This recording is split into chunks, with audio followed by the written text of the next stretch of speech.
area also badly affected by the torrential rains over the weekend. Let's get you those images coming in.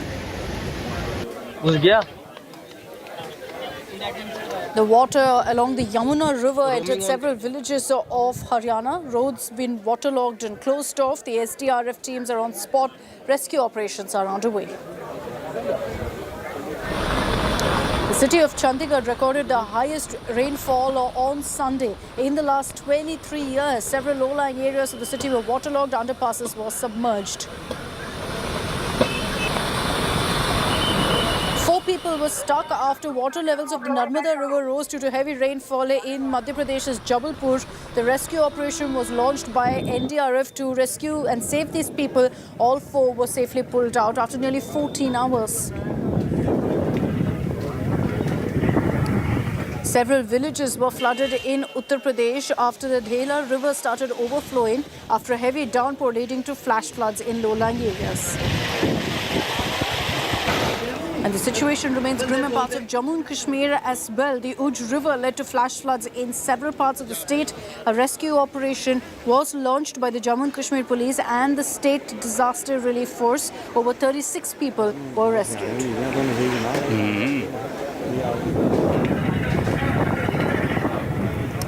And with that, I'm slipping into a short break. On the other side, we're focusing on what's happened in the national capital. 5 people have died over the weekend because of the heavy downpour in Delhi. And now there's a warning of flood alert as Yamuna's levels are rising.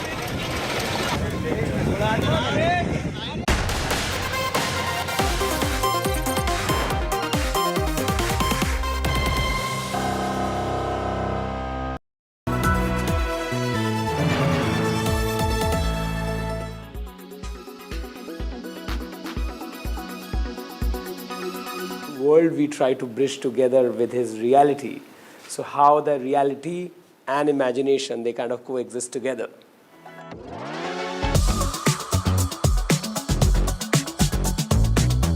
Rahul Mishra showcased We the People at Haute Couture Week in Paris. In fact, we had an exclusive preview to the collection even before it was showcased to the world. This was an ode to his craftsmen, his karigars, his creators, who he equated with his idea of God. And that was beautiful.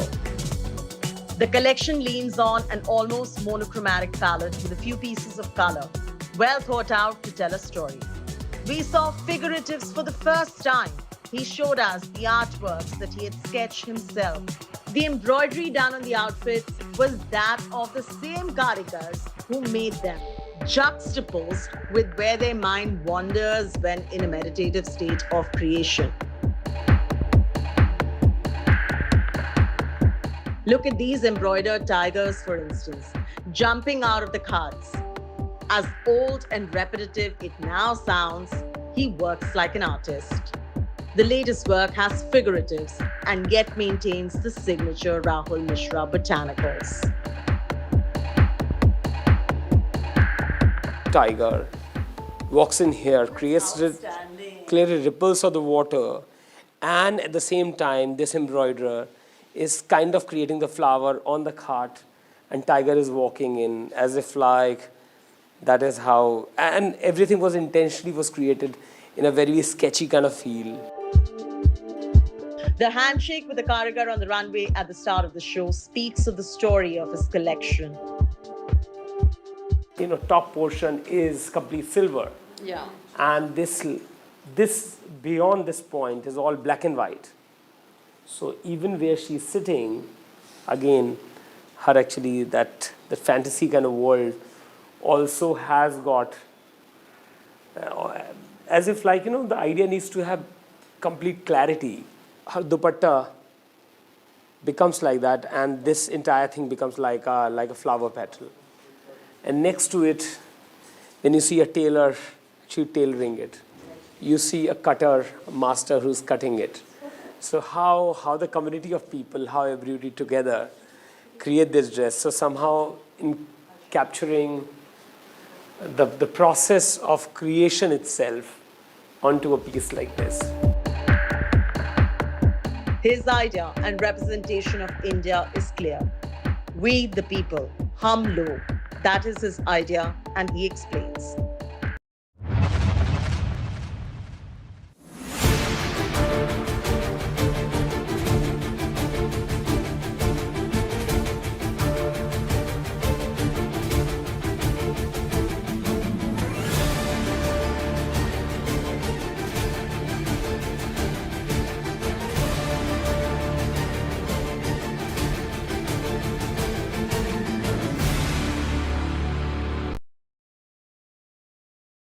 quality today.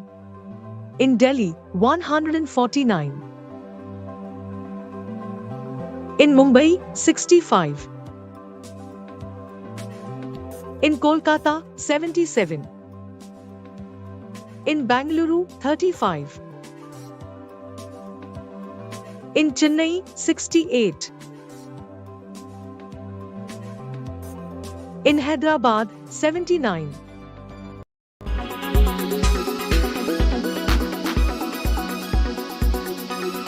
Why does this happen? Let me tell you the science behind it.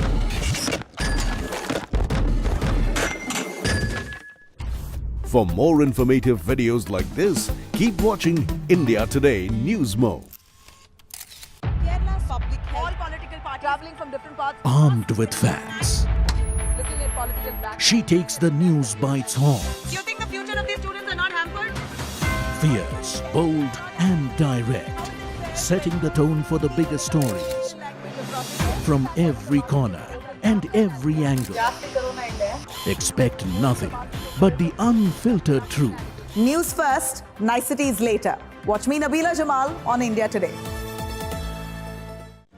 Make your media plan smarter with India Today Live TV on your connected devices. Amplify your brand with 100 million smart internet viewers. To advertise, mail us at sales@aajtak.com. Why does this happen? Let me tell you the science behind it.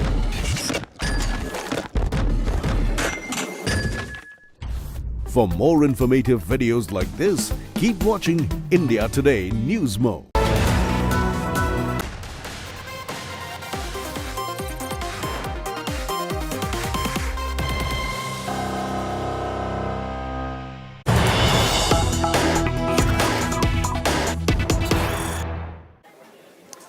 Now let's get you big breaking news that's coming in days before the Prime Minister's scheduled visit to Paris.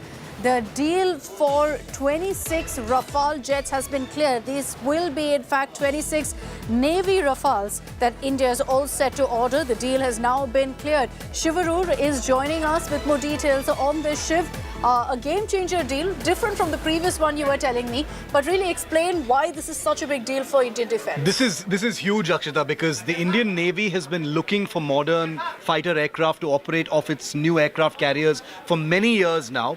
And this deal for 26 naval Rafales, which are similar to the ones that the Indian Air Force operates, but different in the sense that they are capable of operating off aircraft carriers, are something that the Indian Navy has needed for a long time because they're not very happy with the MiG-29K fighters that currently operate off our aircraft carriers. But this is a huge deal. What this basically means is that the Indian Navy has been able to convince the government that they cannot wait any longer for any other aircraft and they need to get this. It also makes sense, Akshita, because like you said, the Indian Air Force operates the Rafale already. If the Indian Navy also gets them, there's a certain amount of commonality in terms of performance, in terms of maintenance, etc. But these jets are not cheap. They're very expensive. Over 80,000 crore for 26 jets is an eye-watering figure. We all remember the enormous amount of politics over the Rafale deal that happened the last time before the 2019 election. So one wonders if there's going to be politics this time as well. But I can tell you the Indian Navy is going to be absolutely delighted because they need these jets. Politics or not, it's not stopped the Modi government from going ahead with their plans to go ahead and acquire more Rafale jets for the Navy. Thanks very much, Shiv, for joining us here on 6 p.m. Prime. As we get you that big news break, let's shift back focus to the monsoon mayhem and get you the latest news break that's coming in now from the national capital. Images that show you the extent of damage because of a weekend full of rain in the national capital. These images on your screens is of the brand new Kartavya Path, the revamped Kartavya Path, fully waterlogged. Now, if you've been here, you know that this particular area is lower than ground level, completely flooded right now. Efforts are on to pump out the water, but it's not easy. Now, the situation as it stands, we've not seen a lot of rain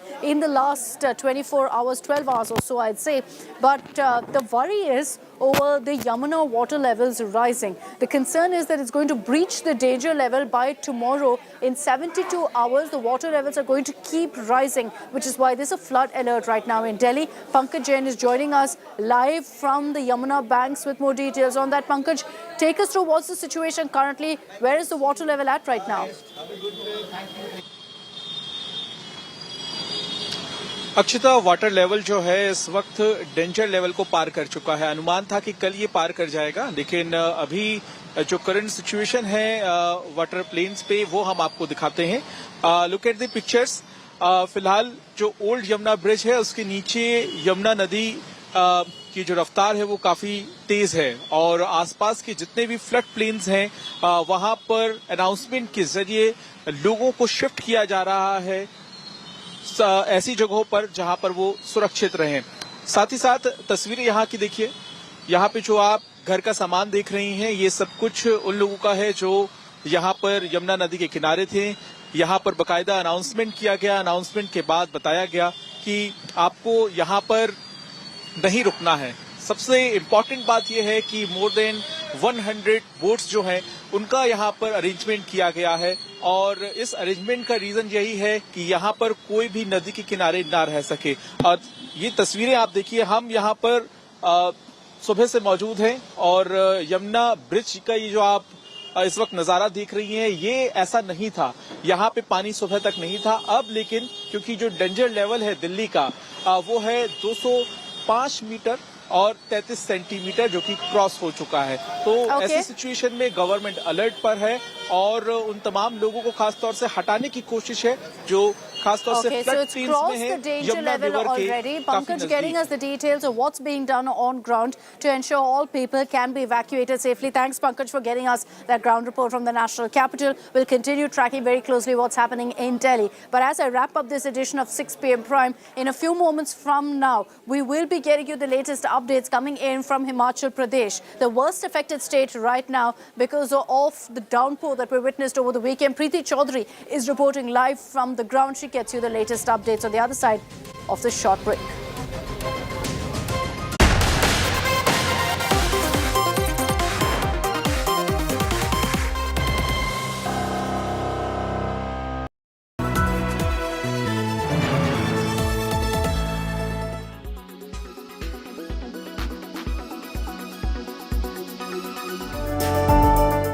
Gooey cookies, crunchy candies, velvety cakes, waffles, ice cream and pancakes. Is your mouth watering? Are you craving dessert? Why? What happens in the brain that makes sugary foods so difficult to resist? Sugar is a general term used to describe a class of molecules called carbohydrates, and it's found in a wide variety of foods and drinks. Just check the labels on sweet products you buy. Glucose, fructose, sucrose, maltose, lactose, dextrose and starch are all forms of sugar. So are high fructose corn syrup, fruit juice, raw sugar and honey. Sugar isn't just in candies and desserts. It's also added to yogurt, flavored waters, granola bars and in many other things.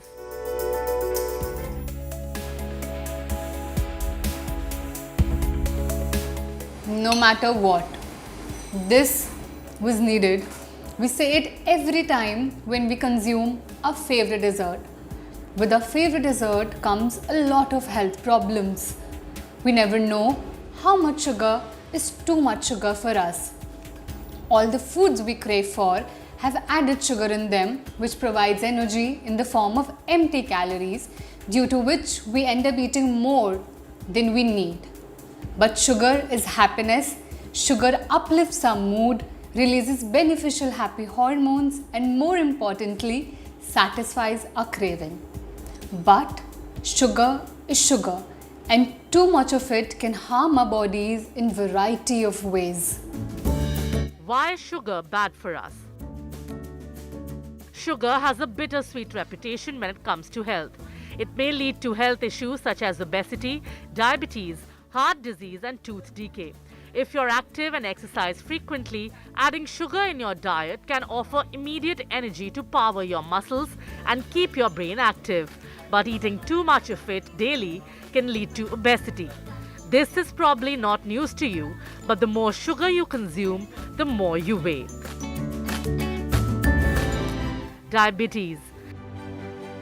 There is a correlation between drinking sugary drinks and getting type 2 diabetes. Any high-calorie diet can lead to type 2 diabetes. Lifestyle diseases is a very broad term. It includes diabetes, it includes hypertension, it includes heart disease. All these conditions will go up as our caloric intake goes up, as our body weight goes up. And all this is linked to increasing sugar consumption.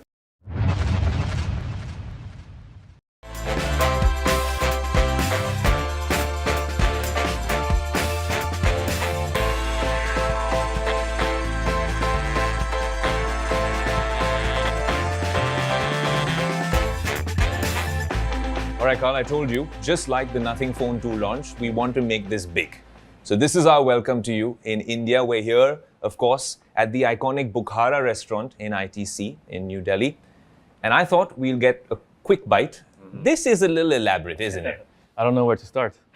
So what we'll do is, let's continue eating and talking a little bit about the first thing that we mentioned at the start of the show, which is about innovation, especially in the smartphone consumer tech world. Do you really think it has stalled? And when you see all these foldables and whatnot coming up, do you still think that this is incremental innovation and not monumental? I definitely think so. I mean, when I was younger, I used to stay up to watch the keynotes from all the tech companies.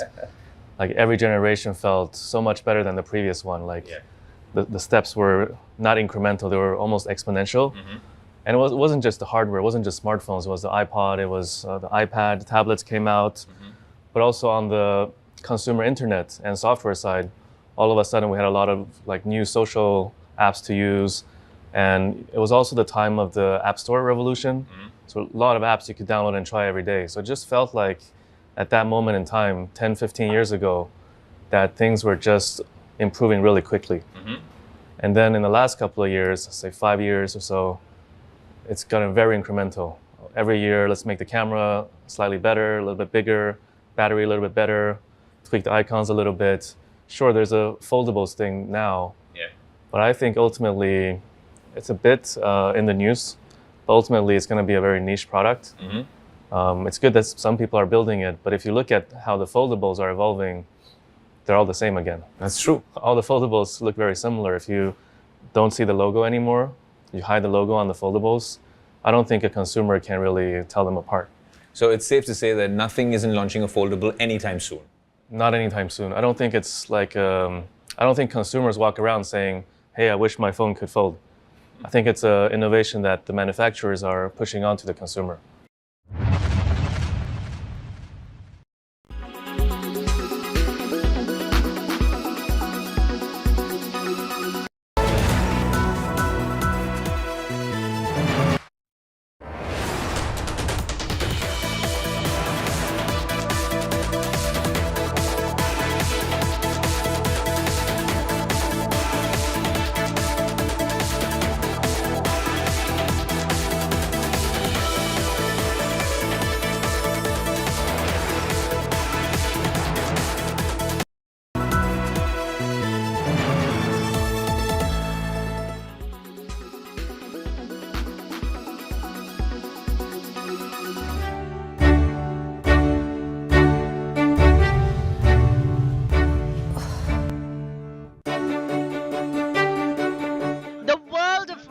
Has had a breakthrough with skinny pens.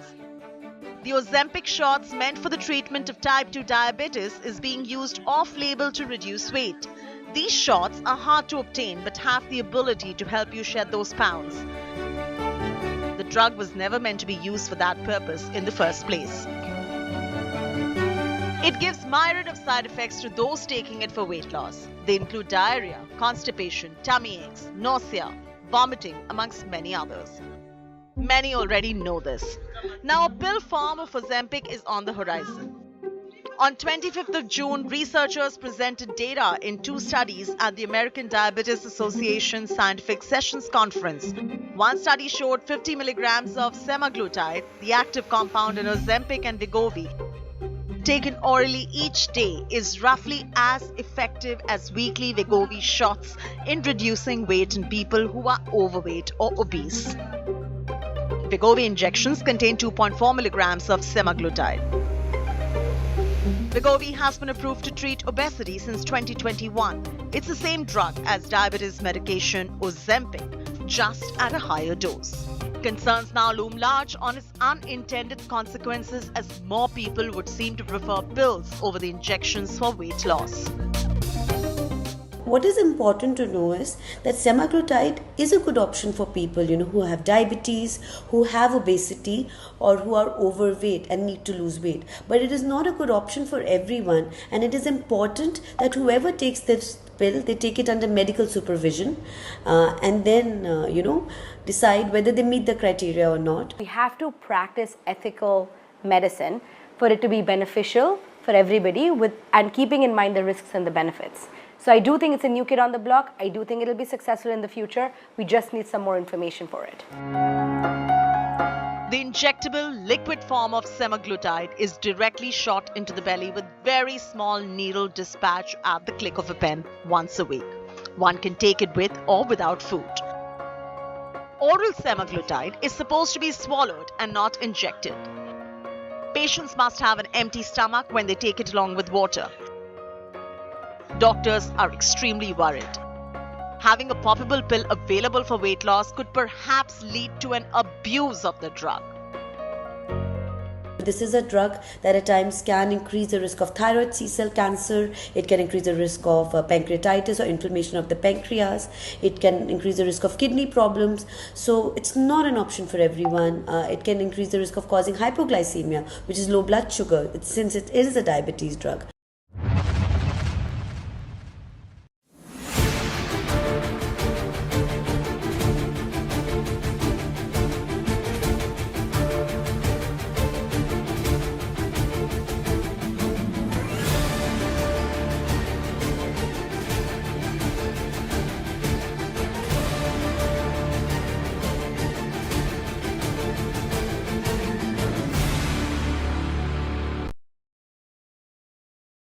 Weather forecast now. Delhi, maximum 36 and minimum 26 degrees. Mumbai, maximum 31 and minimum 27 degrees. Kolkata, maximum 35 and minimum 28 degrees. Bengaluru, maximum 26 and minimum 21 degrees. Chennai, maximum 33 and minimum 25 degrees. Hyderabad, maximum 34 and minimum 24 degrees.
are watching India Today.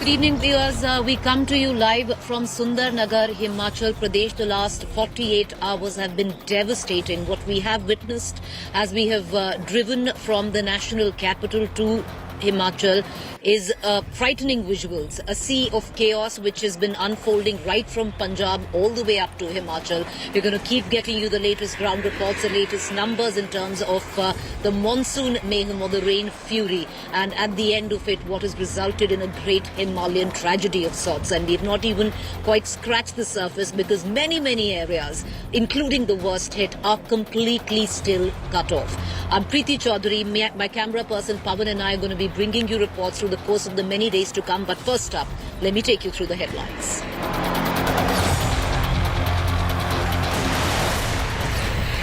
Himachal faces full brunt of rain fury. Beas Parvati rivers breach the danger mark. Flash floods, landslides, cloud bursts. Red alert in 7 districts, 17 lives lost.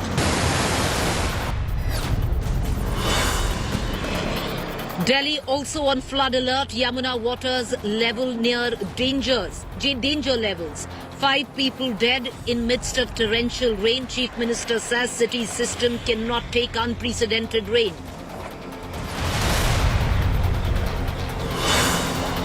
Bengal on the edge after 19 killed in Panchayat poll. State Governor meets Home Minister Shah to meet President Murmu next.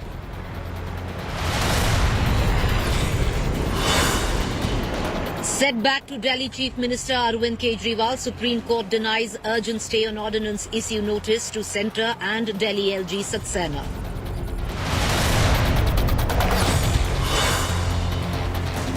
Shocker coming in from Karnataka. Jain Seer killed, chopped body parts dumped in borewell. 2 accused arrested.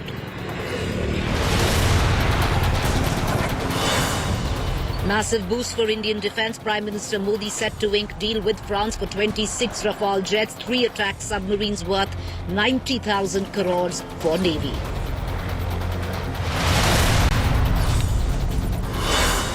Elon Musk's Twitter stuns Pakistan, relocates Gilgit-Baltistan users to J&K, blocks access to Pakistan government. This after Musk met Modi in the US.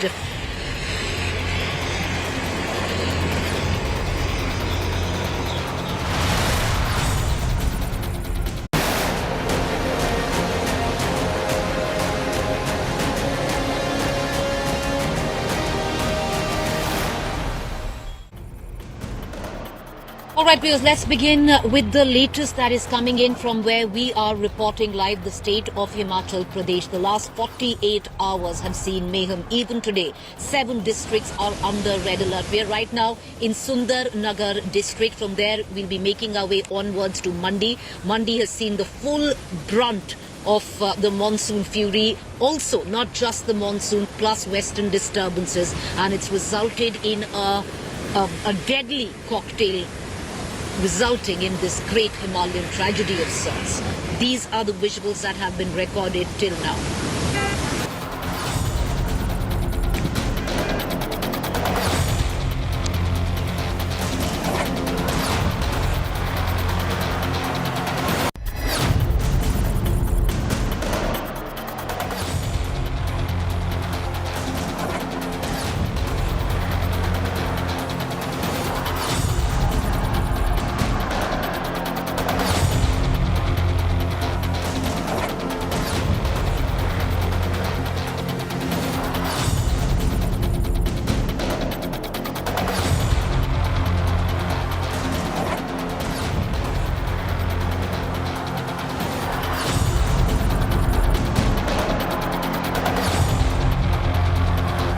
So these were visuals that were recorded in Himachal Pradesh. We continue to relay you all the latest news reports that are coming in. 17 lives lost till now, and that's just the tip of the iceberg with what we were talking about. There are so many districts all through Himachal Pradesh completely cut out.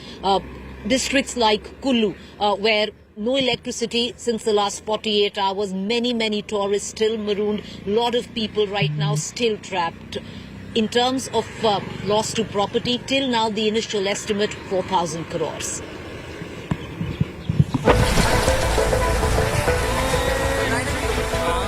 Houses washed away, Parts of hills coming crashing down, roads turning into rivers.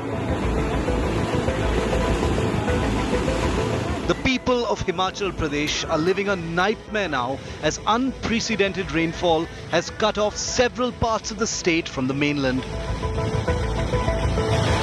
This is the Beas River, which has entered into the residential areas just along the riverside. You see, these are the mostly shops. Now the has totally been inundated, and here what it looks like almost a sea wave, but this is just a river water because the intensity of the rain, which hasn't decreased since last 24 hours, we are only seeing continuous rainfall, and that has triggered the massive flow in the Beas River.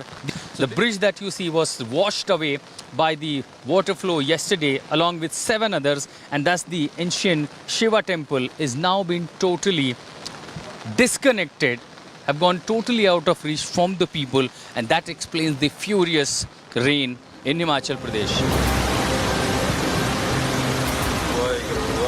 With the Beas River in spate, homes and resorts built precariously close to the waters are now all in danger of collapse. Some already swept away in the raging waters. But why are our hills in such ruin? 10 years ago it was Uttarakhand, and now it's Himachal Pradesh. The answer perhaps is unplanned development in the hills. No lessons have been learned from 2013 in these hill states. Himachal, which sees mammoth tourist footfalls every year, has resorts and hotels built at every turn of the road, and many of them offering stunning views of the river, all at the cost of nature. In Uttarakhand, where the rainfall has been incessant, the alarm over unplanned development has already been sounded off months ago, courtesy these worrying scenes in Joshimath.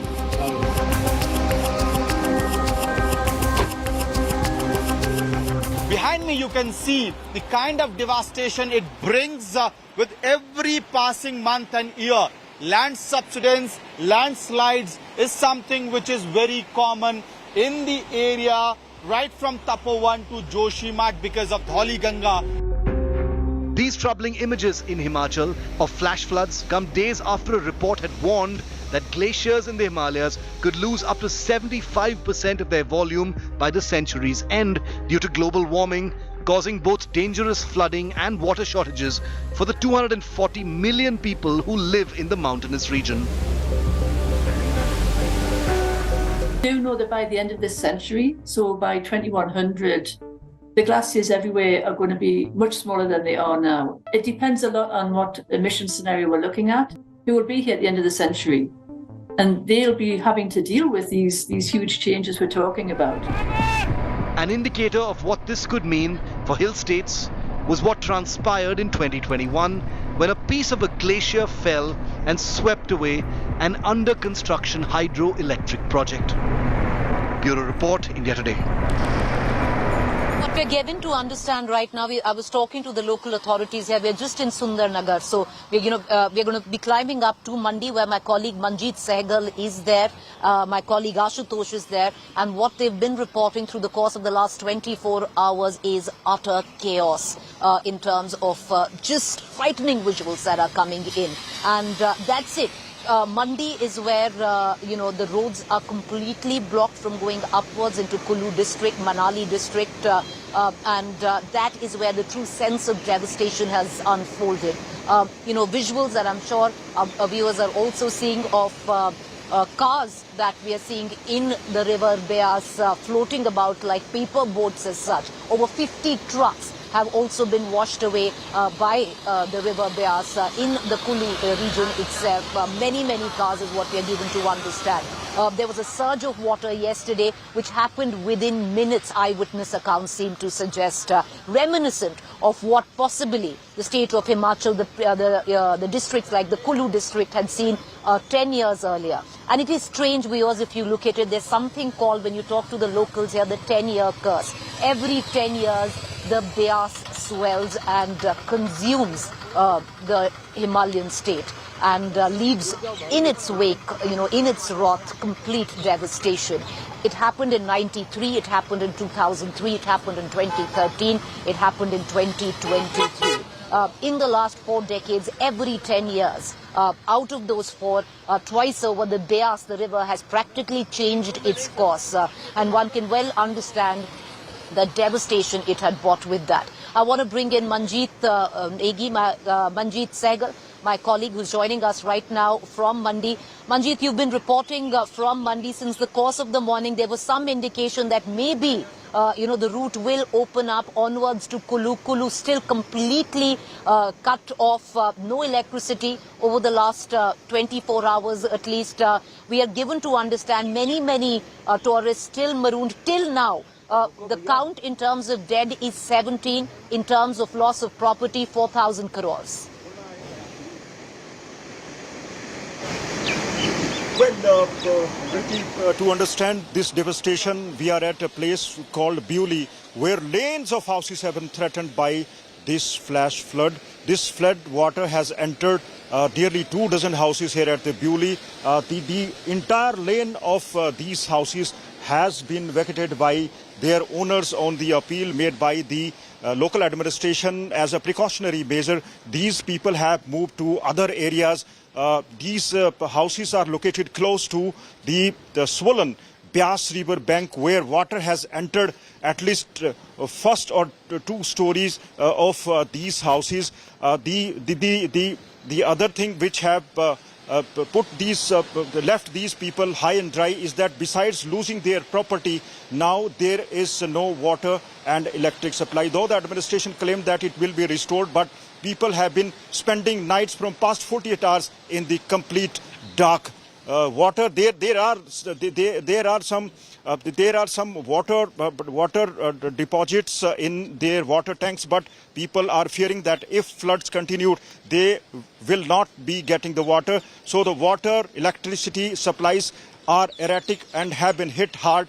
As far as the life here is concerned, people have been compelled to leave their houses. Just look at the visuals, very scary visuals, Preeti. The water has entered these houses. It is pushing the mud inside the first story, inside the story, and people are still there. Some of the residents are still with us. They are refusing to leave despite the appeals made by the administration. आप अपना नाम बताइए.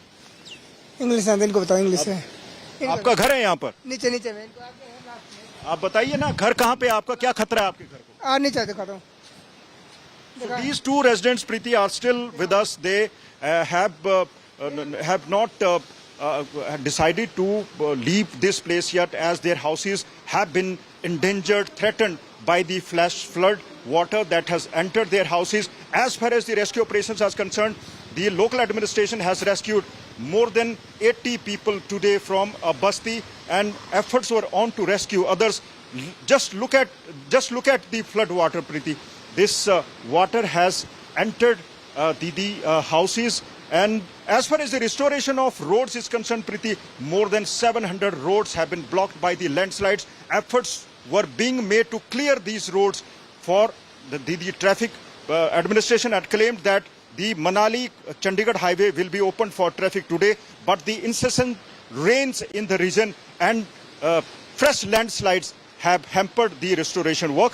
So hundreds of tourists have stranded at various places, including Chandratal, Manali and other places. Manjeet, you're right, because we were just climbing up. I'm about 40 kilometers off from where you are. And right now in Sundarnagar, it looks very calm. It looks very placid. The rain has let up for a while, but we saw a number of fresh landslides, especially while we were climbing up at Swaran Ghat, close to Bilaspur. And a lot of traffic being held up there as well. I want to quickly bring in my colleague Ashutosh into this conversation as well. Ashutosh, last count with what we're talking about, over 700 roads blocked, one of the arterial highways in the country connecting the Kulu district, which is completely marooned and cut off, till now remains shut.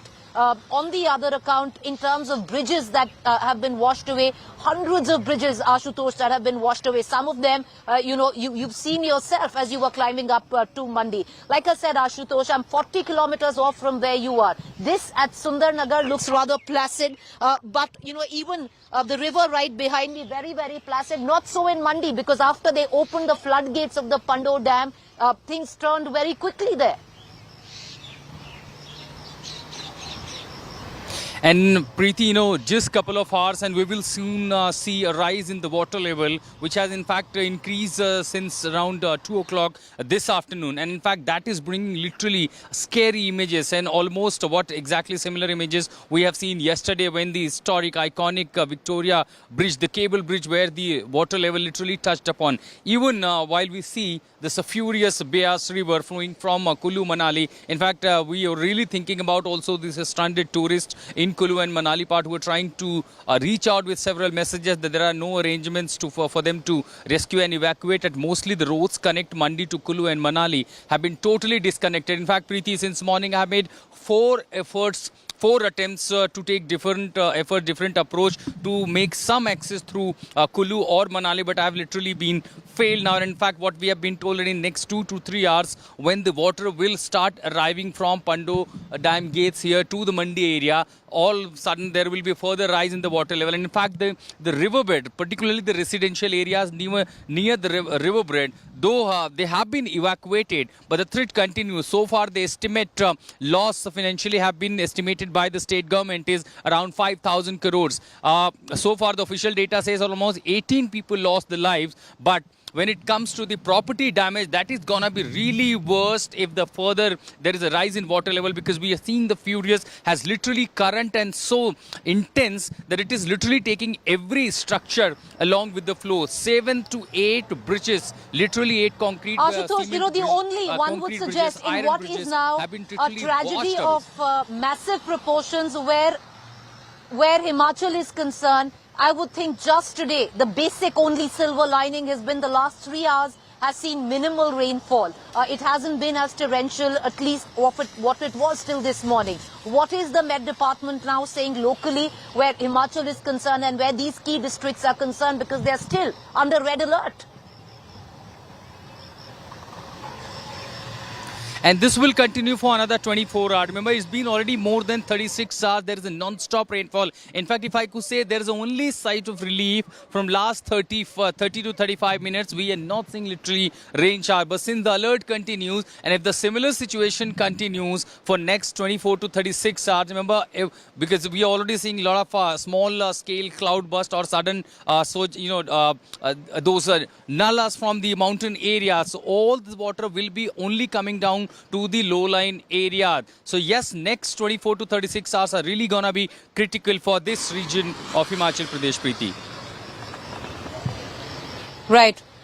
Well, you're bang on, Manjeet and Ashutosh. Like I said, I'm 40 kilometers off from where you both are. But yes, the next 36 hours crucial where more rainfall is concerned. But there's a lot of damage that has been done, and we'll only know the aftermath of that damage when there is access to certain key districts. Right now, very, very little, that's coming out of these districts because they're completely cut off. Number one, from the land route, there are no flights which are going right now because the weather's been really bad. The Kullu Valley needs to be clear. There needs to be visibility. So even the aerial route is not functioning. Very little information coming in. A lot of towers have been snapped. So mobile connectivity is also an all-time low. So what possibly, we are talking to the district heads here, and most of them are saying that they are expecting the worst in certain districts. However, we can see a lot of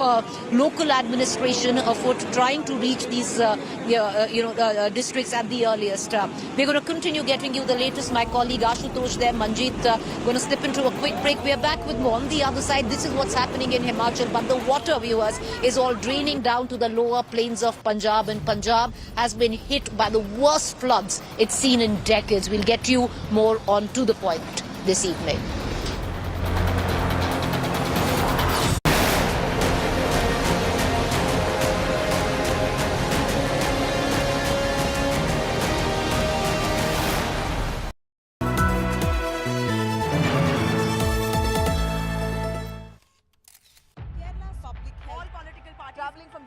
Armed with facts, she takes the news by its horns. Do you think the future of these students are not hampered? Fierce, bold and direct, setting the tone for the biggest stories. From every corner and every angle. Expect nothing but the unfiltered truth News first, niceties later. Watch me, Nabila Jamal, on India Today.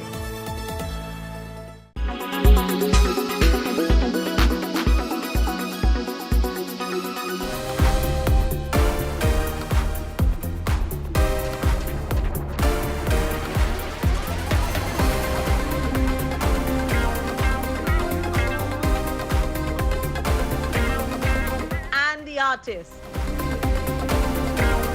Schiaparelli's Fall Winter had a lot of shock factor on expected lines if the past is anything to go by. But this time it was beyond the shock factor into actual wearable art, as they would like to call it.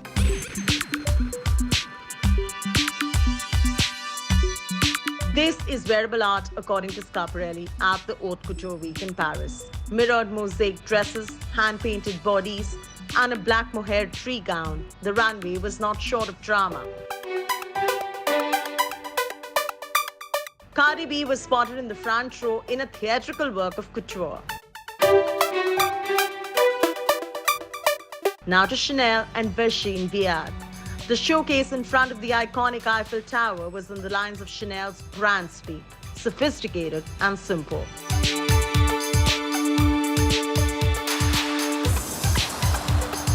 Thom Browne's new collection evoked dreamy vibe overall. Birds as hats, towering heels dressed with bells, and Grace Elizabeth closing the show.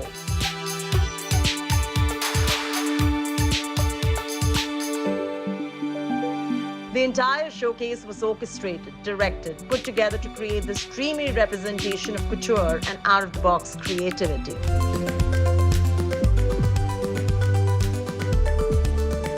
Dior kept the collection close to its brand ethos. This time, the inspiration came from goddesses and feminine figures of antiquity.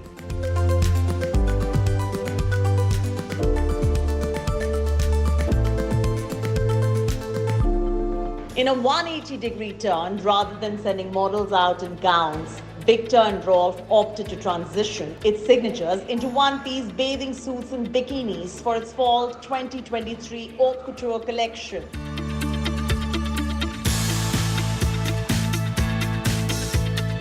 So hello women, couture swimwear is here.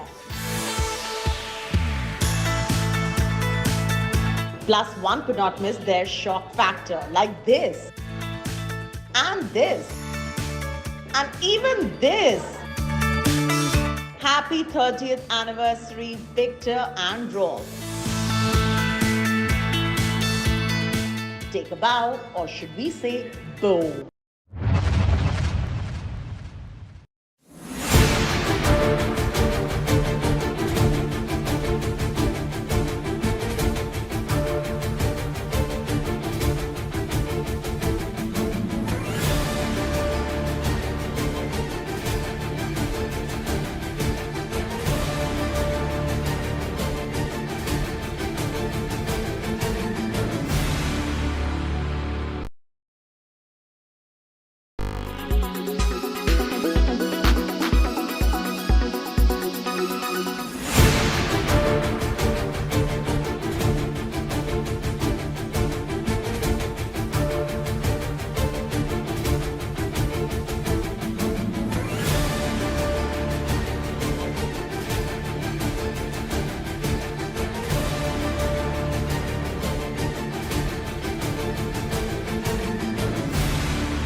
Why does this happen? Let me tell you the science behind it.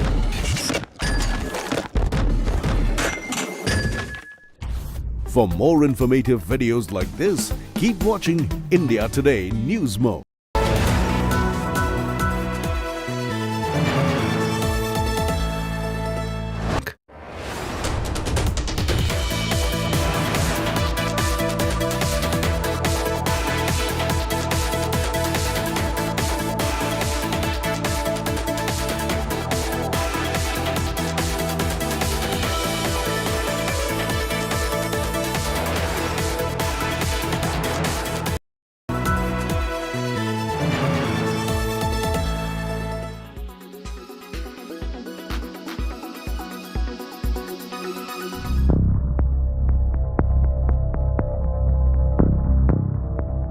A shocking case of an alleged honey trap.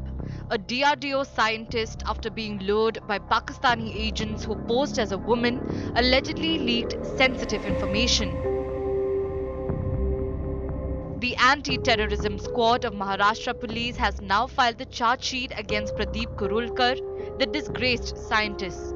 The shocking allegations leveled by Maharashtra ATS has raised serious concerns over national security issues. The charge sheet reveals that Kurulkar and someone posing as Zara Dasgupta were in contact through WhatsApp, voice and video calls. The woman claimed to be a software engineer based in the United Kingdom and befriended the DRDO scientist by sending obscene messages and videos.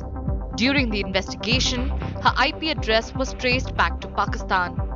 The charge sheet also claims that Kurulkar stored the classified and sensitive information of the DRDO on his personal phone and then allegedly shared it with Zara. Indiatoday has accessed the exclusive chat between the two. In his chat with the Pakistani agent, the DRDO scientist shared sensitive information about India's defense system. When the Pakistani agent persisted further, the accused allegedly shared full sensitive details of the surface-to-air missiles and its intended end users. The agent did not stop there. She further extracted details about India's BrahMos missile.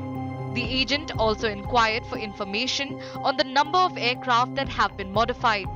Sensing that something was fishy, Kurulkar refused to share the information on WhatsApp, but he assured to show the classified documents to her when the two would meet in person. The ATS mentioned several similar chats between the two. As per the Anti-Terrorism Squad, the two were in contact from June to December 2022. As suspicion grew over his activities, the DRDO initiated an internal probe. It was in February 2023 that Pradeep Kurulkar finally blocked Zara's number. The scientist was arrested on May 3rd under the Official Secrets Act and is now in judicial custody.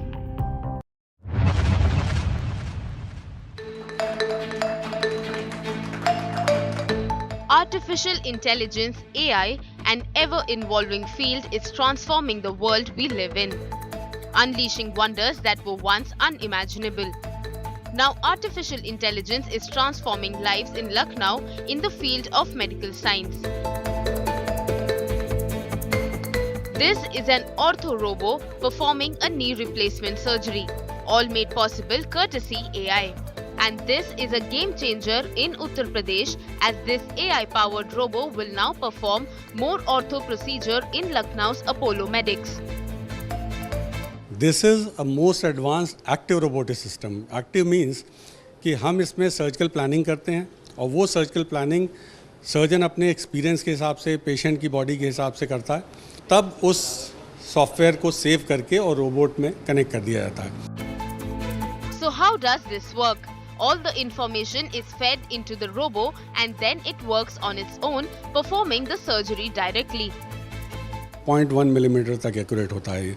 और अगर आप manual surgery और robotic surgery की बात करें तो manual surgery 70% accurate, तो this is 95% accurate.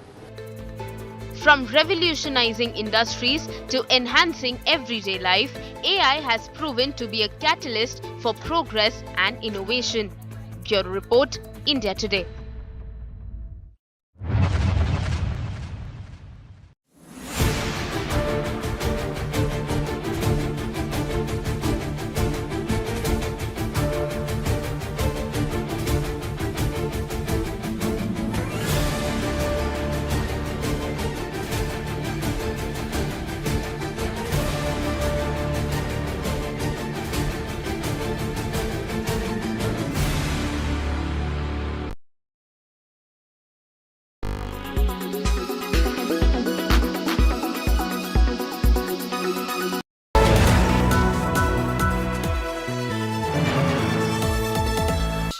SBI Mutual Fund, a partner for life. UBI, अच्छे लोग अच्छा bank.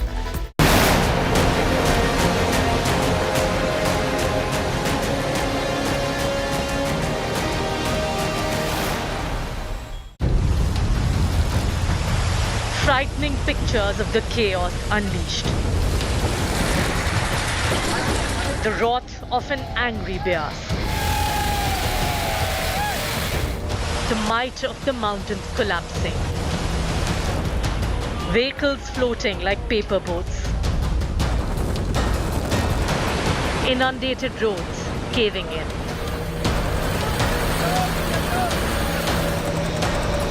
Highways washed away. The 10-year curse of the Beas returns. 1993, 2003, 2013, and now 2023. Himachal's Himalayan tragedy.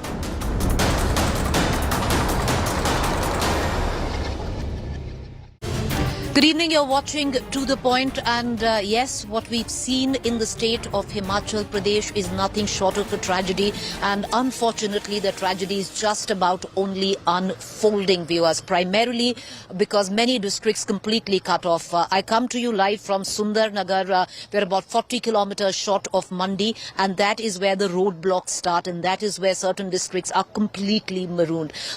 You know, it's ironic, it's bittersweet, but I'll ask my camera person to actually show you right behind me. What you see is, you know, a double rainbow of sorts right behind me in Sundarnagar. That's, you know, the locals say after many days they've seen a spot of sunshine on, you know, the far pavilions or the mountains right there.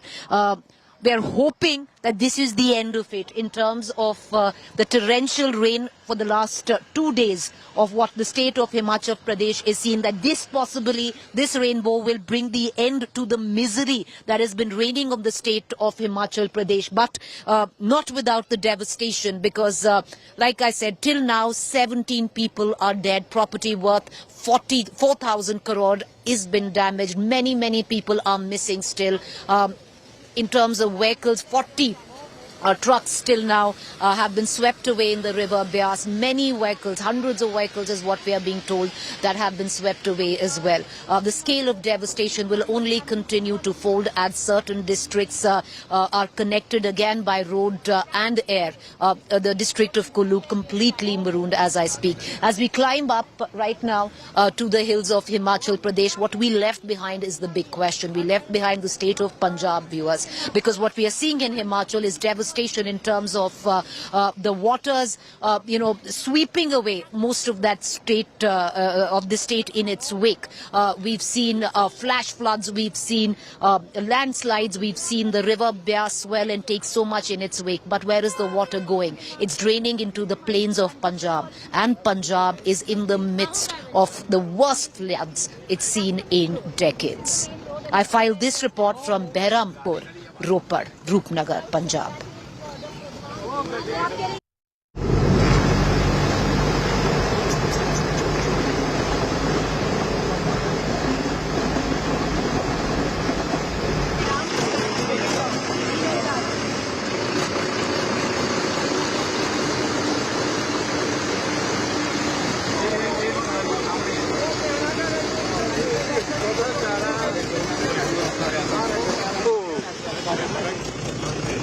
We are in Behrampur village, district Ropar. I'll ask Pawan to actually show you where we are. Now, this is a tractor which is taking us through all the submerged houses in Roopnagar, Ropar. Sardar ji, क्या ये road है जी? ये road है। हाँ जी, ये road है। 4 foot पानी और गहरा है आगे। इधर 4 फुट पानी और गहरा है। पानी कब से भरा है जी? कल रात आई। कल रात 30 घंटे हो गए। इतना ज्यादा भर गया? हाँ जी, इतना भर। और ट्रैक्टर सारा डूबा हुआ है। I'll ask my camera person to Pawan actually show you. It's like a boat that we are in. I'm knee deep in water myself. If you can see right there. This is a house. This belongs to the Sarpanch of the village. If you can see, this house belongs to the Sarpanch of the village, completely submerged. Most houses completely inundated. सारा पानी अंदर पानी है सारा।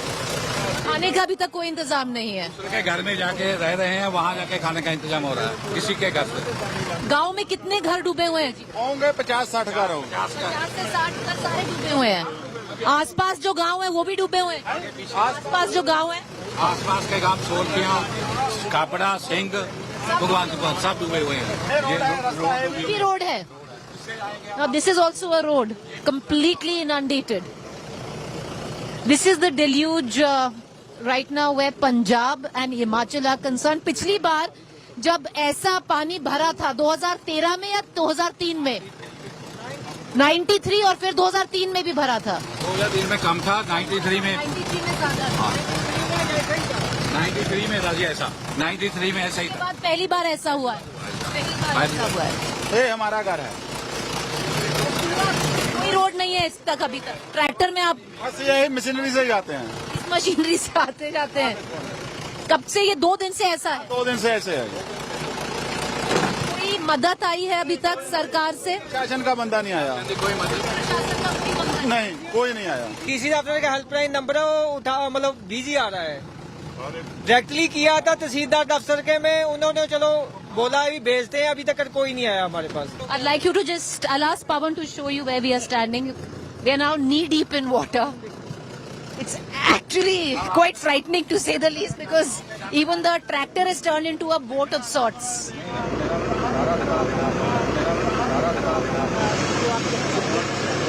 Sir आपका नाम? मेरा नाम कुलदीप सिंह है जी, पिंड दे सर। आप इसी गांव के सरपंच है जी। इस गांव के? हाँ जी। ये पानी कब से भरा है? पानी आया हो गया जी, परसों का शाम का पानी है जी। से बढ़ ही रहा है? हाँ जी, 36 घंटे का पानी है जी। पूरा बढ़े जा रहा है। पूरा बढ़े। ये रोड है वैसे जिसपे हम पिंड की गली है जी। 24 घंटे 36 घंटे तो पानी भरे है भाई साढ़े। 36 घंटों तो जल्दी बारिश शुरू हुई है, लगातार हो रही है। सिर्फ ट्रैक्टर के उससे आप सामान लेके आ रहे हैं? खाने का जो भी है सामान ढोना पड़ता है। हाँ। आपने जो यहाँ पर लोकल अथॉरिटी है उनको फोन किया है किसी को? डीसी किया है, SDM दफ्तर, DC दफ्तर का कोई उठा नहीं रहा था, वो बिजी आ रहा था। वैसे अपना लीडर को किया, अपने तहसीलदार को, उसने कहा है हम भेजते हैं। किसी ने अभी तक कोई मदद नहीं? कॉल आया पर वो कह रहे हैं अभी कोई जान का नुकसान नहीं हुआ। मैं कुछ जान का नहीं, खाने का यार पशुओं का नुकसान हो गया। पिछली बार आपने कब देखा था ऐसा? 1993 में देखा था। 1993 1993 में देखा था।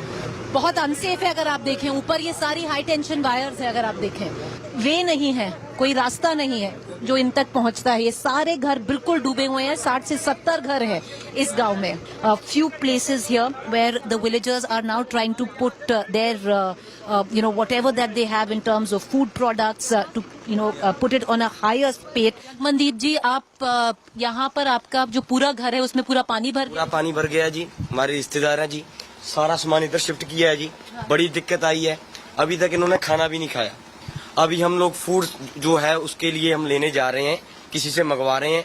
प्रशासन का ये फेलियर है कि उनकी कोई भी प्रिपरेशन नहीं है। सभी लोग एक दूसरे की मदद कर रहे हैं, सिर्फ एक दूसरे वाले गांव वाले मिलजुल के जो है एक दूसरे के साथ काम कर रहे हैं। और प्रशासन का ये बहुत ज्यादा फेलियर है। अभी 4 दिन और बारिश पड़ने वाली है, ये लोग क्या करेंगे? हमारे घर वाले थके हुए हैं, लेडीज का बहुत बुरा हाल है, रो रही हैं। वो रो रहे हैं। उनका सारा जो है खाने वाला सिस्टम है सारा खराब हो गया है। बच्चे इनके जो बाहर है वो बहुत टेंशन में है कि हमारे घर वालों का क्या बनेगा।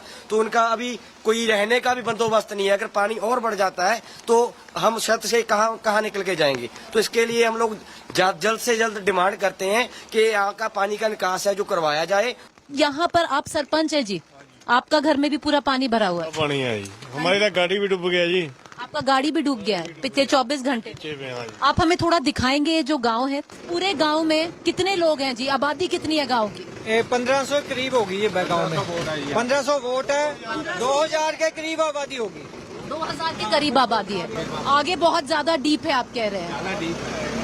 Okay, if we go up ahead, they are saying it's very, very deep. If we go up ahead, we are going to try and avoid that. But what we are going to do right now is go right back and get you an understanding in terms of the number of houses that have completely been inundated. आपका भी घर डूब गया जी? सारा डूब गया जी। कणक उनका सब खराब हो गया। खाने के लिए आटा सब कुछ खाना नहीं है। मकान सारा डूब के, बैठे डूबे हुए हैं सारा।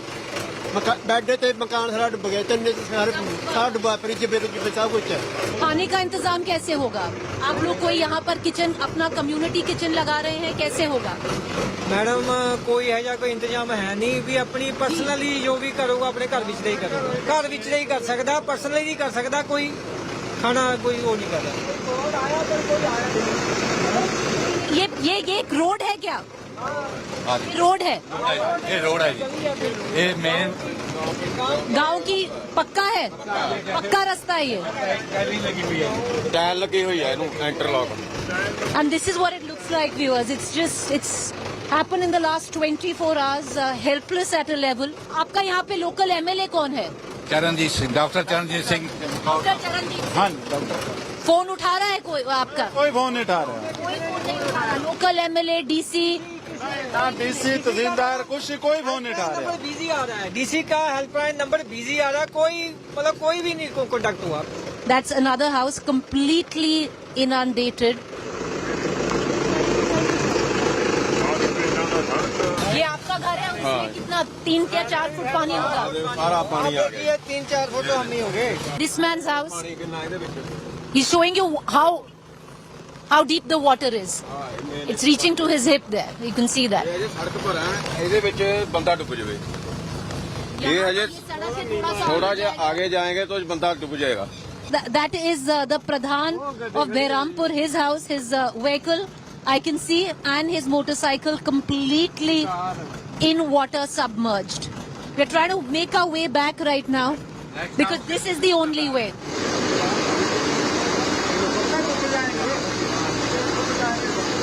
There's deep-seated anger where the villagers of Behrampur are concerned. They've called for the last 48 hours. They've constantly tried to call the authorities. Nobody has come in.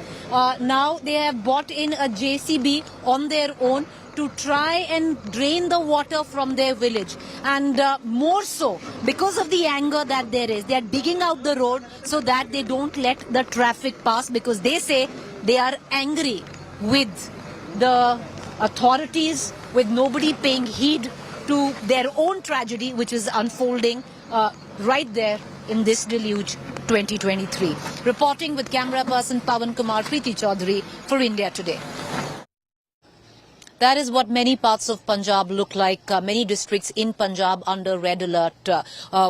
What is expected over the course of the next 24 to 48 hours, heavy rainfall across the state of Punjab. But has it let up in Himachal? What it saw over the last 2 days of raining misery. Hopefully, viewers, the rainbow that I see right behind me is an indication of that, because we can see the weather let up a bit. We can see, the clouds let up a bit. But still, Himachal is in the red with 7 districts under the red alert where torrential rainfall over the course of the next 2 days is concerned. In terms of damage, it's going to be very, very heavy that the state of Himachal pays the price for it.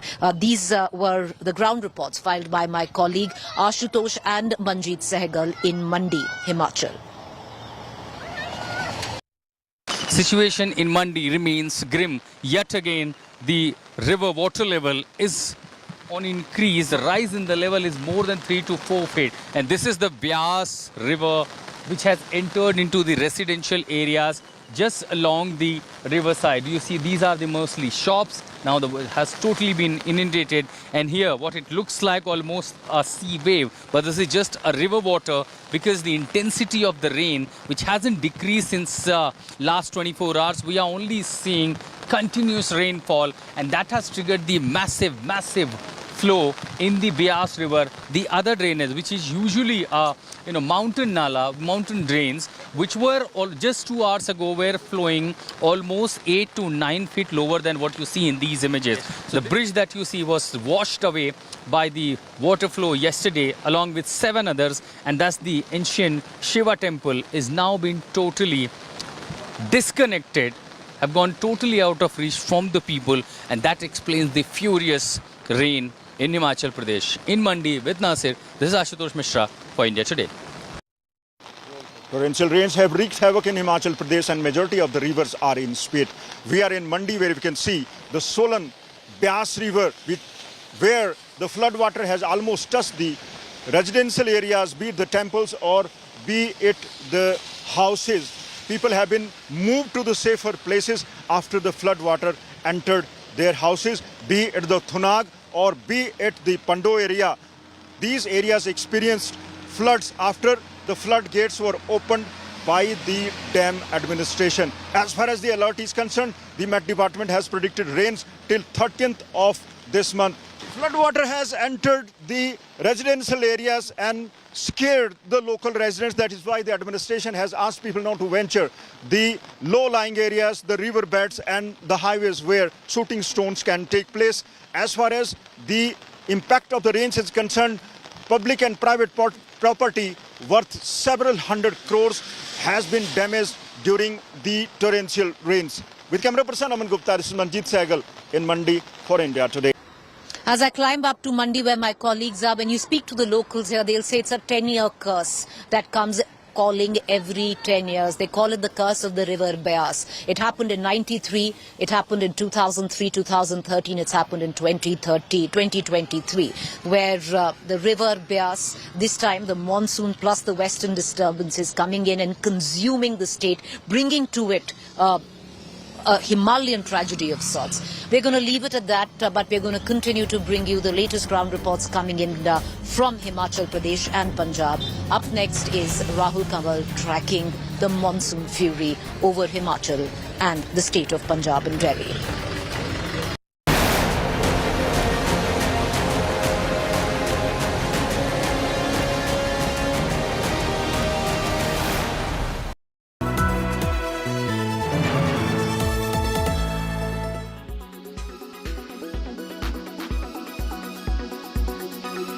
While this diet soda can be your once in a while sort of an alternative if you're having a craving for a sugary drink, this certainly isn't healthy. This is not your alternative to sodas, to regular sodas.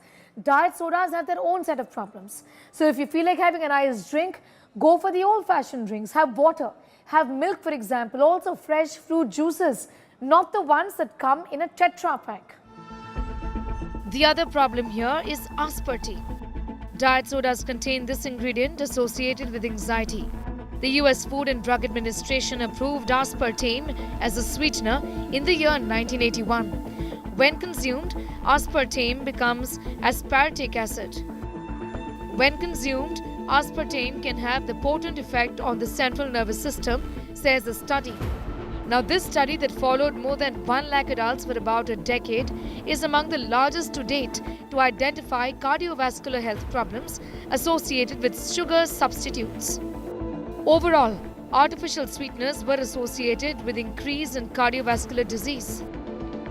There have been question marks about safety of artificial sweeteners since the beginning, and there were some studies which show increased cancer with the saccharin, and subsequently number of other studies have been done which show that there may be some risk. But overall, if you take artificial sweeteners in limited amount, once a day or maybe twice a day for a limited period of time, it is not going to do any harm.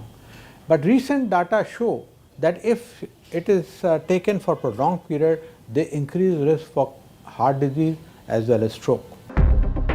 So if white sugar is completely out, artificial sweeteners not your best option, what must be your alternatives then? The best replacement of refined sugars are dates, jaggery, honey, dried fruits like dried apricot, plum, peaches, figs and many more. Remember the last diet cola you had? Or that nutrition bar you consumed? Both of them have something in common. It's an ingredient that poses a serious threat to your health. Aspartame. Aspartame is now seen as the worst artificial sweetener. But where do you escape it? It is most common non-sugar sweetener used in at least 5,000 products. Aspartame is also marketed as NutraSweet, Equal, Sugar Twin and Amino Sweet. The use of non-nutritive sweeteners such as aspartame as food additives has increased over the past 3 decades as a result of dietary recommendations with the blessings of the FDA. But now, the cancer research arm of the WHO is set to declare aspartame as possibly carcinogenic to humans. Recommendations on how much of the sweetener someone can safely consume will be issued by a different WHO body named the Joint WHO and Food and Agriculture Organization's Expert Committee on Food Additives. Aspartame was approved by the FDA in 1981, 1983 and 1996 for various consumer sweetener uses and foods. In 1983, the FDA approved the use of aspartame in carbonated beverages, and in 1996, it was approved for use as a general-purpose sweetener. What is confusing for the general public is that while on the one hand, some studies report the use of aspartame to be safe, and these are mostly studies which are sponsored by the industry, some independent studies link aspartame to a long list of health problems. What led to approval was funded research by the manufacturer. Certainly, a lobby worked hard all these years to make sales all along without citing the possible health threats that the product's been posing this entire time. Even though in 1987, a research series by Gregory Gordon not only warned against the health hazards, but also cautioned on the revolving door relationship between FDA officials and the food industry.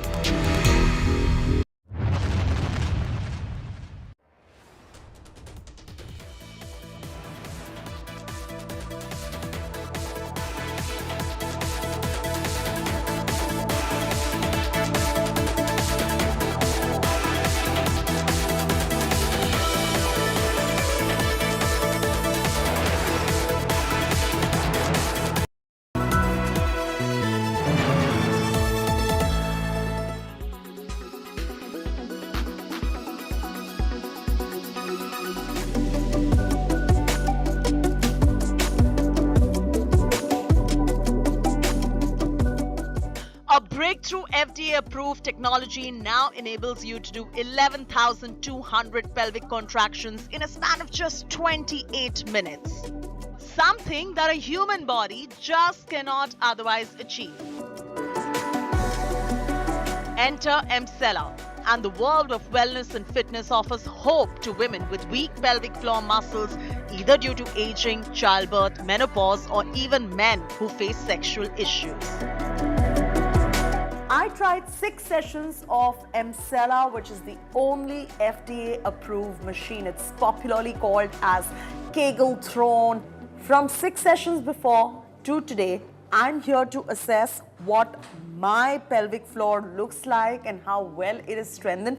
Any men or women who are looking for pelvic floor strengthening at any age above the age of 18, this is an ideal device. Emcella strengthens the pelvic floor, treats urinary incontinence, and improves intimate wellness. How important it is for them to maintain their Kegel floor? What happens if they don't look after it? Often the gynecologist says that you should do Kegel exercises. Basically, Kegel is nothing but a pelvic floor muscle exercise, and we need to do a lot of these exercises to get the strength of our pelvic floor back, because see, the pelvic floor is like a hammer, and the bladder as well as the uterus is sitting on it. Emcella helps in sexual health in both men and women. Okay, it actually improves the pleasure during the sexual activity. It improves the erection. It improves the tightness of the vagina. It improves the orgasm. So all in all, it improves the enjoyment during the act. This works on the breakthrough high-fem technology and treats urinary incontinence and intimate discomfort. One session of Emcella can cost you anywhere between 10 to 20,000 rupees per session, depending on where you're getting it done. You need 6 sessions in total, 2 sessions a week for 3 weeks. After that, you can get maintenance sessions done once in a few months. Any contraindications for pregnant women, or is it better for pregnant women or pre-pregnancy? If I'm planning a pregnancy, is it better for me to strengthen the pelvic floor area artificially like this? So I would not recommend it during pregnancy. And again, some people who have internal implants in their vaginal region or in their lower abdomen or the lower in and around the pelvic region, they cannot get it done. Otherwise, anybody can get it done.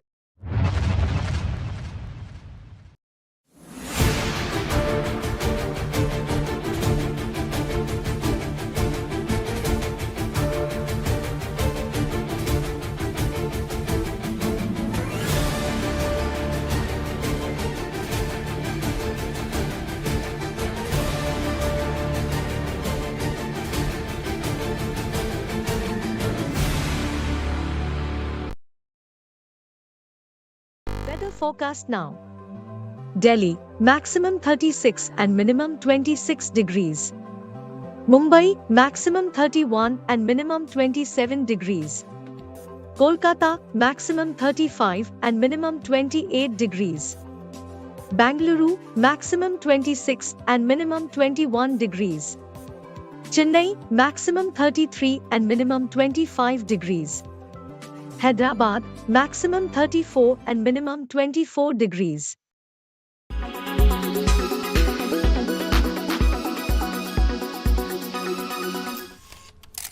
Kerala's public health. All political parties traveling from different parts. Armed with facts, Looking at political back. she takes the news by its horns. Do you think the future of these students are not hampered? Fierce, bold, and direct, setting the tone for the biggest stories from every corner and every angle. Expect nothing but the unfiltered truth. News first, niceties later. Watch me, Nabila Jamal, on India Today. Make your media plan smarter with India Today live TV on your connected devices. Amplify your brand with 100 million smart internet viewers. To advertise, mail us at sales@aajtak.com.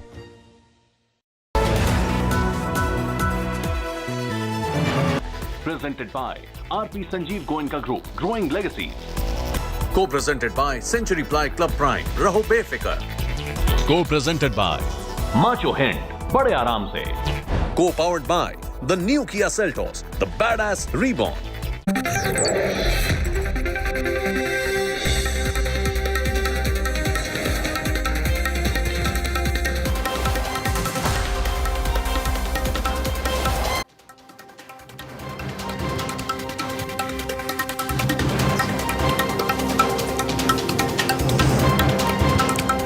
Good evening and welcome. You're watching the news track. I'm Rahul Kanwal. Monsoon mayhem across large parts of North India. We have reporters on the ground in Himachal Pradesh, Uttarakhand, Jammu and Kashmir, Punjab, Haryana, Uttar Pradesh. Will get you ground reports. We're also looking at the latest satellite images, which, as you can see, show very dense cloud cover in Himachal Pradesh, Uttarakhand, dense cloud cover also in western Uttar Pradesh and above New Delhi. We'll get you all the latest from all across North India, which is witnessing the heaviest rainfall in the last 4 decades. And that's my top focus on the news track. Incessant rains, floods,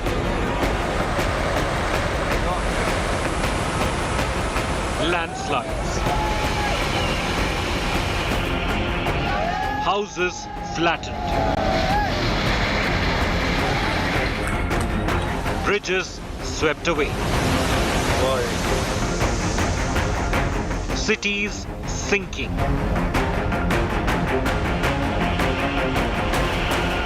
What's causing this deluge? Big focus on Newstrack. Here's a quick look at the headlines today. Bengal on the edge after 19 killed in Panchayat polls. State governor meets President Murmu and Home Minister Shah, says this is a dark hour. Setback to Delhi Chief Minister Arvind Kejriwal. Supreme Court denies urgent stay on ordinance. Issues a notice to the centre and to the Delhi Lieutenant Governor V.K. Saxena.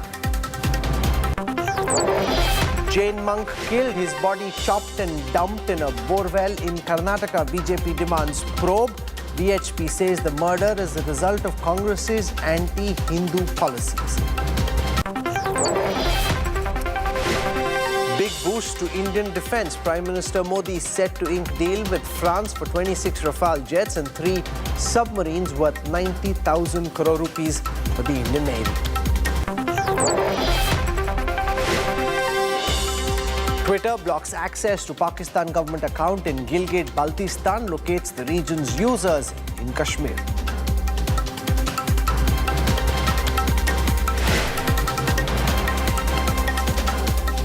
Deadly monsoon flooding and landslides have created mayhem in Himachal Pradesh. At least 17 people are dead. Several bridges and roads have been washed away. Prime Minister Modi has spoken to the state chief minister to take stock of the situation. Indiatoday has the biggest team of reporters on the ground. They bring you our lead story tonight. Cars, motorbikes turn playthings of raging floods. Floating like fragile paper boats on the relentless currents.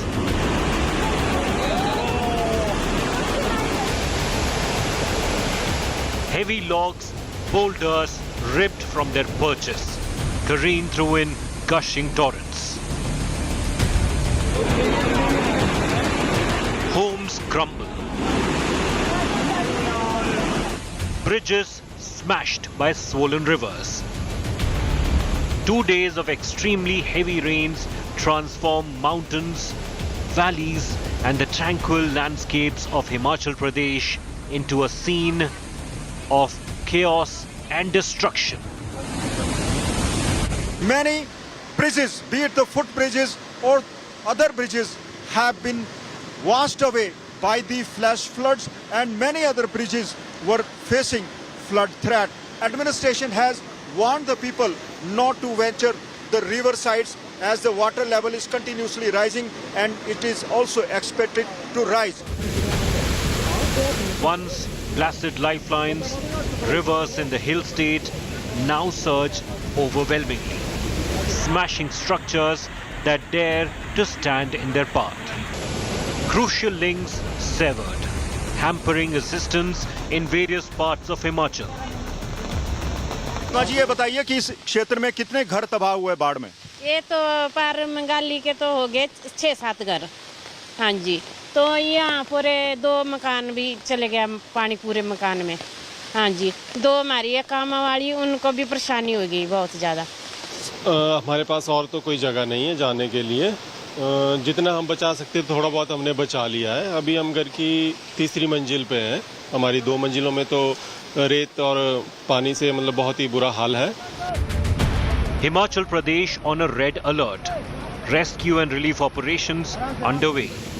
Authorities and local communities working tirelessly to provide aid to those affected by this calamity that has claimed 20 lives across the state.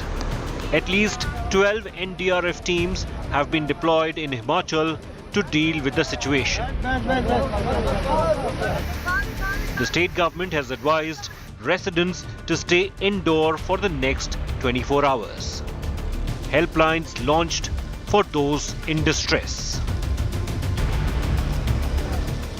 मेरा सभी से एक बार फिर प्रार्थना है कि हिमाचल प्रदेश में इस विपदा की घड़ी में सभी प्रदेशवासी एकजुट होकर सरकार का सहयोग करें। 1100 1070 1077 और इन नंबरों पर आप कॉल करके जो भी कोई व्यक्ति आपदा में फंसा उसकी जानकारी आप इन नंबरों के माध्यम से हमारे माध्यम से पहुंचा सकते हैं। The state has reported multiple landslides and extensive damage to infrastructure in the past 2 days. We are only seeing continuous rainfall, and that has triggered the massive flow in the Beas River. The bridge that you see was washed away by the water flow yesterday along with 7 others, and thus the ancient Shiva temple is now been totally disconnected, have gone totally out of reach from the people. More than 730 roads have been blocked. The highest 122 in Mandi district alone, followed by capital Shimla and Kulu up north. Neighborhoods submerged, with only the rooftops offering refuge to those caught in the deluge. Himachal Pradesh grapples with a nightmarish crisis. With Ashutosh Mishra and Manjeet Sehgal in Mandi, Bureau Report, India Today.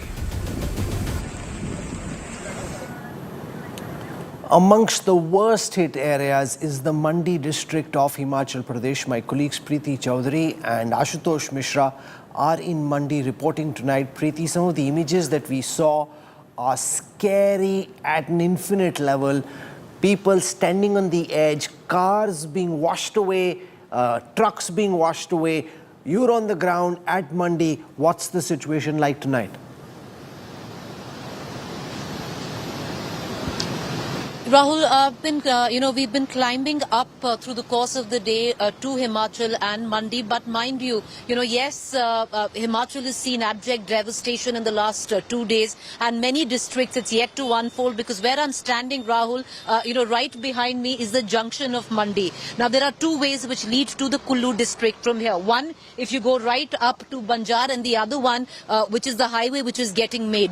This highway has seen landslides which, as per the local administration, will take up to 8 days for the traffic to resume here. However, they are trying their best to at least open up the road route to Kullu district, because what's worrisome is, Rahul, that yes, the rainfall has stemmed, but having said that, districts like Kullu have been completely cut off from road and even the aerial route, because the weather's been so bad that nothing, it hasn't been able to be accessed at all. And the devastation that's going to unfold there, the aftermath of possibly the last 48 hours, we will know in days to come. But I just want to, tell you, Rahul, I'm coming in from Punjab. If Himachal has seen the worst of it, and locally they call it the curse of 10 years. It happened in 93, it happened in 2003, it happened in 2013, it's happened in 2023, and very, very similar, where, the Beas swells and takes practically everything in its wake.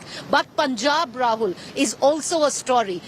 Possibly the worst floods that Punjab has seen over the course of the last 3 decades. And why I say that is, after the opening of the Pando Dam, after all the water which has taken everything in its wake, it's draining out into the plains of Punjab. I'm coming in from areas like Kiratpur Sahib and Ropar, and to be honest, I thought it much easier to get by once I entered the hills. It's the plains over the last 6 hours, and that's what needs to be watched at where Punjab is concerned, Rahul, because what we're expecting in the next 48 hours is red alert in over 7 districts in Punjab and 7 districts in Himachal. Okay, thanks, Preeti. We'll come back to you for more later. Stay safe. The last, as Preeti was saying, we saw a deluge of this kind was 10 years ago in Uttarakhand. A similar Himalayan tragedy now unfolding in Himachal Pradesh. So what is it that's causing this unprecedented rainfall? It seems there's a deadly intersection of 2 weather systems, which is apparently being pushed by climate change.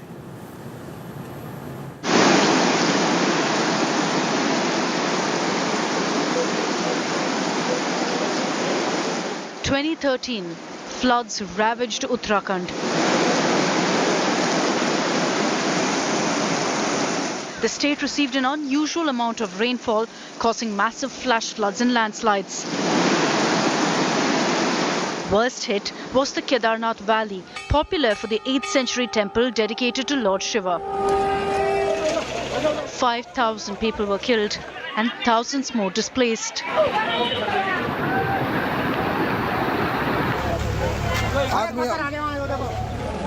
A decade later, similar scenes of destruction are now being witnessed in another hill state. This time, it's Himachal Pradesh.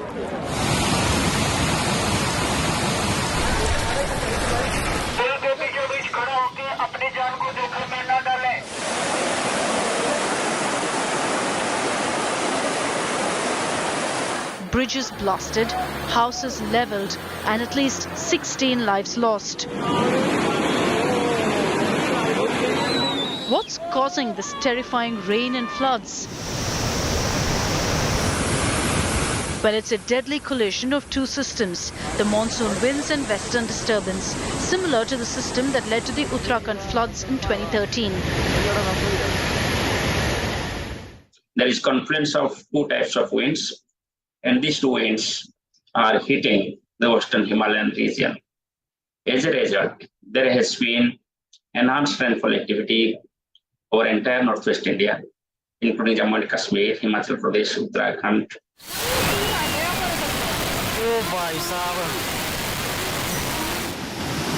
Experts warn that such a double confluence will only increase in a warming world. Such interactions between two weather systems aren't uncommon and have been associated with extreme weather events, particularly in the hills. Global warming and climate change are leading to this deadly double weather system collision. But how long before we actually wake up to the crisis? Bureau Report, India Today.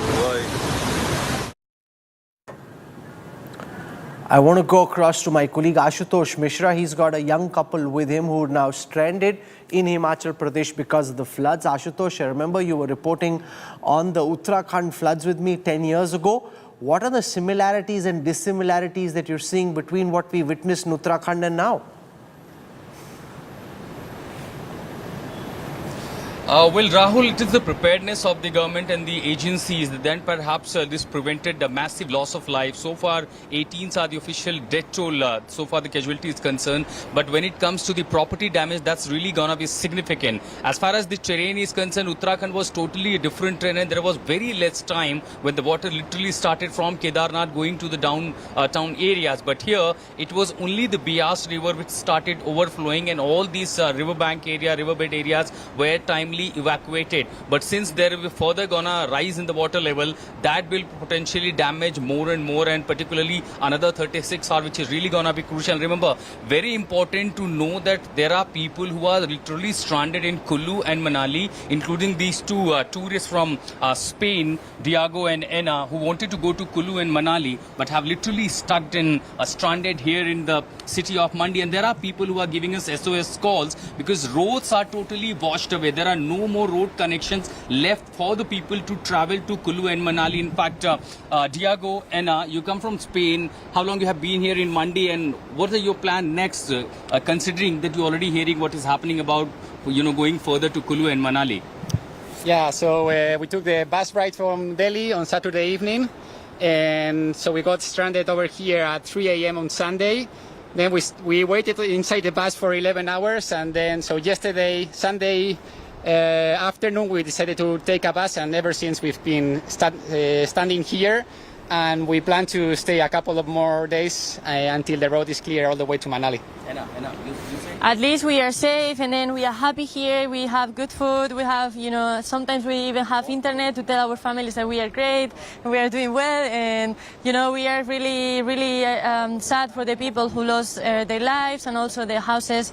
And yeah, so our time in India, our plan in India is not as expected at the beginning. We flew all the way from Spain to here, planning to reach Manali as soon as possible and, spend there 3 weeks, doing some mountaineering stuff and working from there.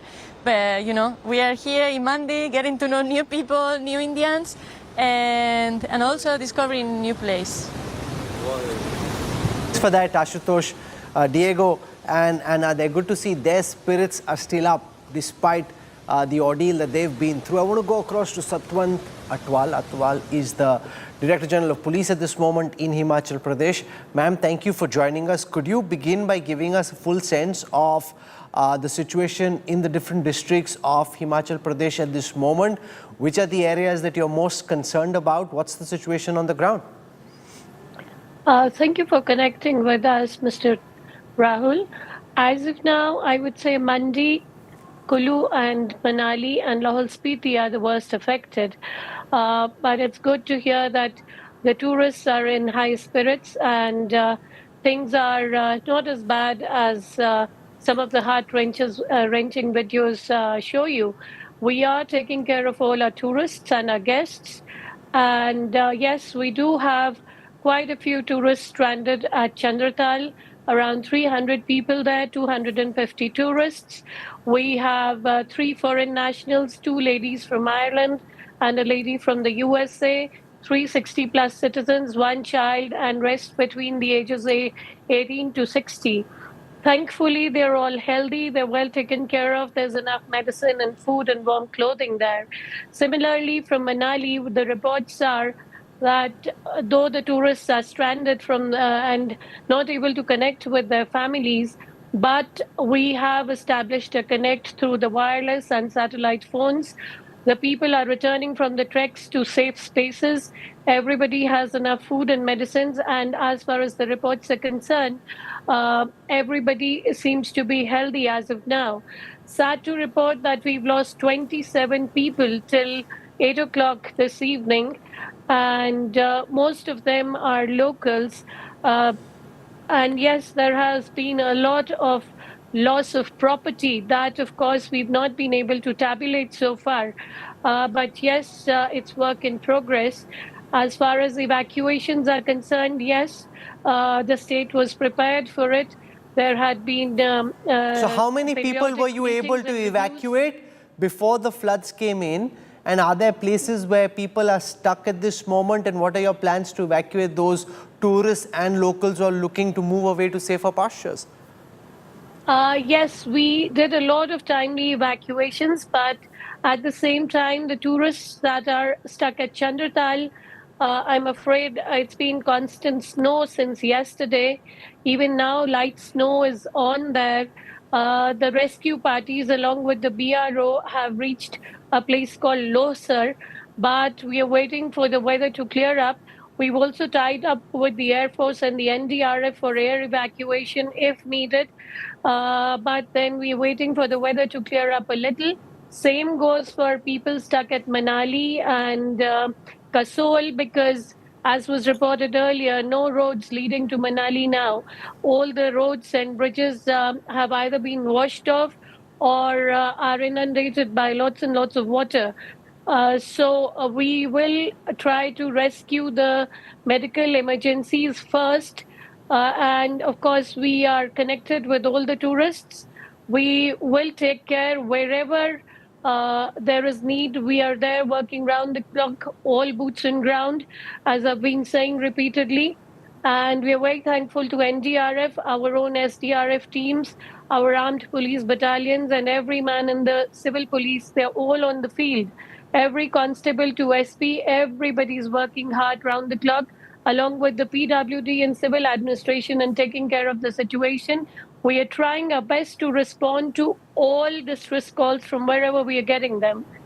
Ma'am, while this might not be the right time for a post-mortem, some of these images on the screen have entire buildings going in. And a lot of those buildings are so close to the river bank that the moment there is flooding of this kind, the building at its base becomes extremely vulnerable. Is that something that concerns you, that while this has happened right now in Manali, it's happened in Mandi, along the hills, whether it is Himachal Pradesh or Uttarakhand, so much dwelling has come up so close to the rivers, the moment they go in spate, all bets are off about whether that building will survive or not. Yes, definitely it's a cause of concern, but I would say the time for post-mortem will be a little later. As of now, all of us, along with the civil authorities, are more concerned about the loss of life and property and trying to avoid that as much as possible. We wish you all the very best. Thank you very much for taking out time to join us.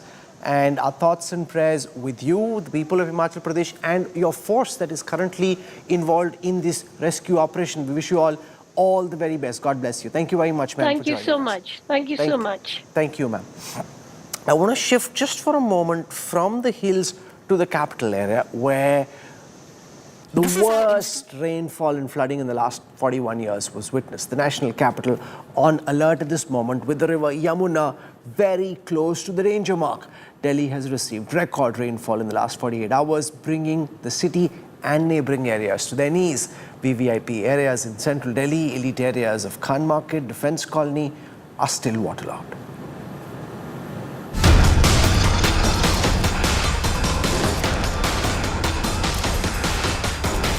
The National national capital down on its knees after facing the worst rains in 40 years. A flood alert is issued in Delhi as the Yamuna fast approaches the danger mark. Haryana is releasing nearly 3 lakh cusecs of water into the river from the Hatni Kund barrage. The water is set to reach Delhi in the next 72 hours and will impact several low-lying areas. The Delhi government is planning to evacuate more than 30,000 people. 6 districts हैं जो affect होंगे, तो उन 6 districts के अंदर हर district में identify कर लिए गए हैं लोग। 206 मीटर जो है वो बेंचमार्क है। यमुना 206 मीटर क्रॉस कर जाएगी तो उनको इवैक्यूएट कर लिया जाएगा। State Minister Atishi visited the Yamuna banks to take stock of the situation. The Minister Atishi there on the boat speaking with the authorities and inspecting the low-lying areas. More than 30,000 people will have to be evacuated if the water level of Yamuna crosses the danger mark. सुबह 10-11 बजे तक danger mark तक यमुना पहुंच जाएगी, तो 30,000 लोगों की evacuation की हमारी तैयारी है। यहाँ पे सारी बोट्स हैं। Among the worst hit areas of the capital is the VVIP zone or the Lutyens Delhi, which houses union ministers, judges, MPs and top bureaucrats of the country. Lawn में तो पानी तो है, लगभग 1-2 फुट पानी है। उसमें वो हमारे उसमें देखिए जहाँ बैठते हैं हम लोगों के साथ, सारा बैठका खाली कर दिया है। वो तो खत्म हो गया, वो सब डूब गया। पहली बार सोफा वोफा डूबे हैं, उसका जो 1 फुट से ज्यादा ऊपर बना हुआ है वो सब डूब गया।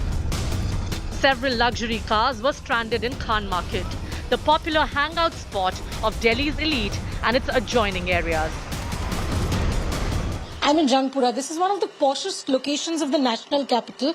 Just see the kind of damage that the rain has actually caused, and we've seen that people are furious about the fact that basic facility, if at the poshest of locations of India's national capital, still continues to miss. What development are we talking about? There's a politics that has erupted because of the constant waterlogging issue.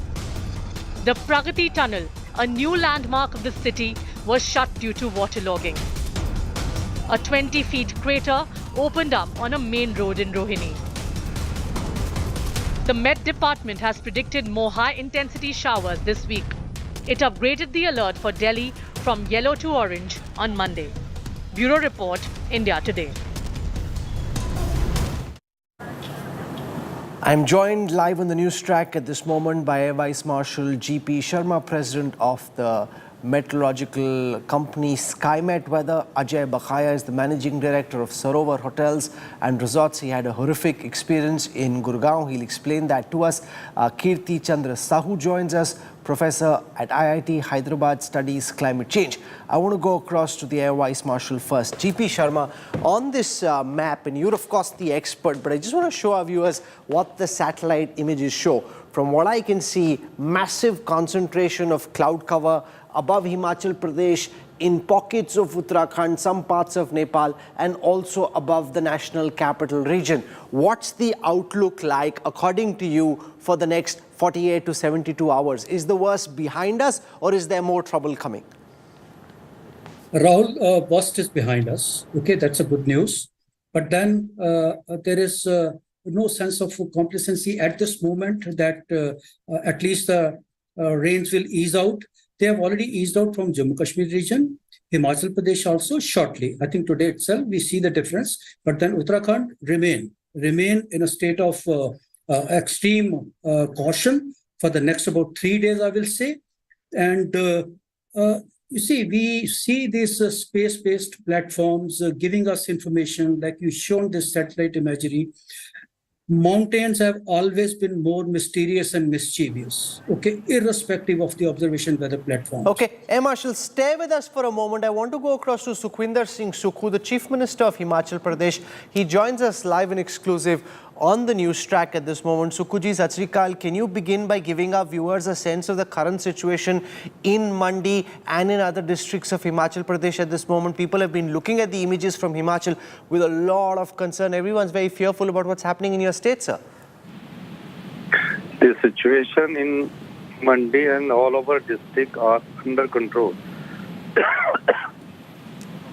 We have completed our rescue operations in before 8 a.m.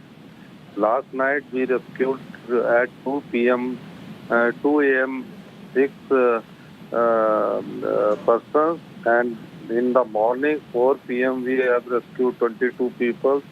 And after Kasol, we have completed the rescue operations. Now we are insisting the officers to restore the blackout in Kullu district, जहाँ पूरे no electricity is there.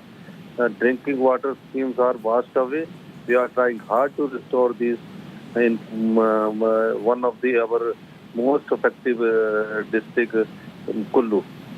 What's your advice to tourists who are already in Himachal or were looking to get to Himachal Pradesh? What's your advice to them at this moment, Chief Minister?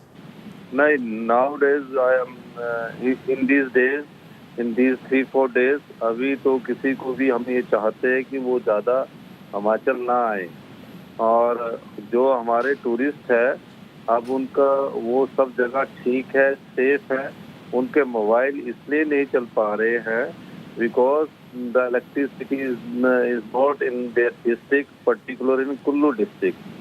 In Spiti Valley, in Chandartal, all 300 tourists are very well in placed, and 200 tourists are in Pagal Nala. They are also very safe. They are from different states, and Kasol, they are also very safe. Now we are trying hard to restore the electricity and drinking water schemes, which is very tough job because lot of losses are there. So we are trying hard to do it. तो क्या आपने अपनी team के लिए कोई deadline रखी है कि बिजली की सप्लाई या फिर टेलीकॉम कनेक्टिविटी कब तक लौटेगी, चीफ मिनिस्टर? ये अभी हमने कोशिश कर रहे हैं, प्रयास कर रहे हैं, अगले 10 घंटों में हम कोशिश कर रहे हैं कि बिजली किसी न किसी तरह चल पड़े, क्योंकि जब बिजली चलेगी तो हमारी वाटर सप्लाई की स्कीम्स भी चल पड़ेगी। इस तरह की तस्वीरें मैंने तो कभी नहीं देखी कि पूरा ट्रक बहता जा रहा है, टेम्पो बह रहा है। क्या सरकार उन लोगों की थोड़ी मदद करने की कोशिश करेगी जिनकी ट्रकें या बसें या फिर गाड़ियां बह गई नदी के अंदर? जो भी प्रॉपर्टी का लॉस हुआ है, सरकार उसको पूरे गौर से देख रही है और समय पर उन लोगों की मदद भी की जाएगी। और इस तरह का जो आप कह रहे हैं सही बात है, 50 साल में पहली बार कंटिन्यूटी 72 आवर्स से बारिश हुई है और इतना ज़्यादा नुकसान प्रॉपर्टी का हुआ है। ह्यूमन लॉसेस जरा कम हुए हैं क्योंकि हम पहले ही अवेयर थे, लेकिन जितना प्रॉपर्टी का नुकसान हुआ उसको भरने के लिए अभी काफ़ी समय लगेगा। कई सारी बिल्डिंग्स हैं जो कि ब्यास नदी के एकदम तट पे बनी हुई हैं, उनमें से कुछ बह भी गई। क्या आपको लगता है कि इसमें एक बड़ा मैसेज भी है भगवान की तरफ से कि इस तरीके से अगर नदी के किनारे बिल्डिंगें बनाते चलोगे तो आगे चल के कभी भी 30-40 साल लग सकते हैं, लेकिन ये बहुत बड़ा खतरा बन सकता है? नहीं, बिल्कुल ठीक कहा है। नदी के किनारे तो वैसे भी बिल्डिंग बनानी नहीं चाहिए और हमारी इंस्ट्रक्शंस भी है, हमने कानून भी बनाया है। लेकिन क्या होता है, नदी अपना भाव बदलती है। जब बादल फटता है और जब स्पीड में आता है तो वो अपना रास्ता बदल लेती है, उसके कारण भी बहुत बड़ा नुकसान होता है। और नुकसान का कारण यही रहता है कि जब बादल फटते हैं तो उस समय जब पानी एकदम आता है, ये जो नुकसान हुआ है ह्यूमन लॉस का नुकसान नहीं हुआ। ह्यूमन लॉस का नुकसान बाढ़ में बहुत कम हुआ है।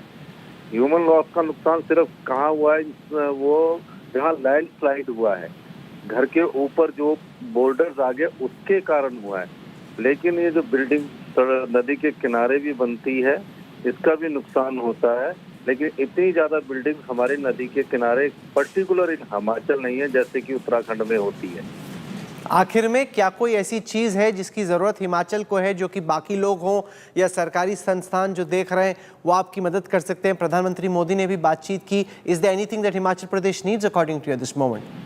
नहीं, प्रधानमंत्री मोदी जी ने कहा, हमने कहा कि ये समय है, 50 साल में ऐसी आपदा आई है। सबसे बड़ी बात ये हुई है कि इसमें जो इंसानी जिंदगी है बहुत कम नुकसान हुआ है। समय रहते हमने उनको वहाँ से निकाल दिया था, लेकिन जो प्रॉपर्टी, बड़े बड़े पुल बह गए हैं।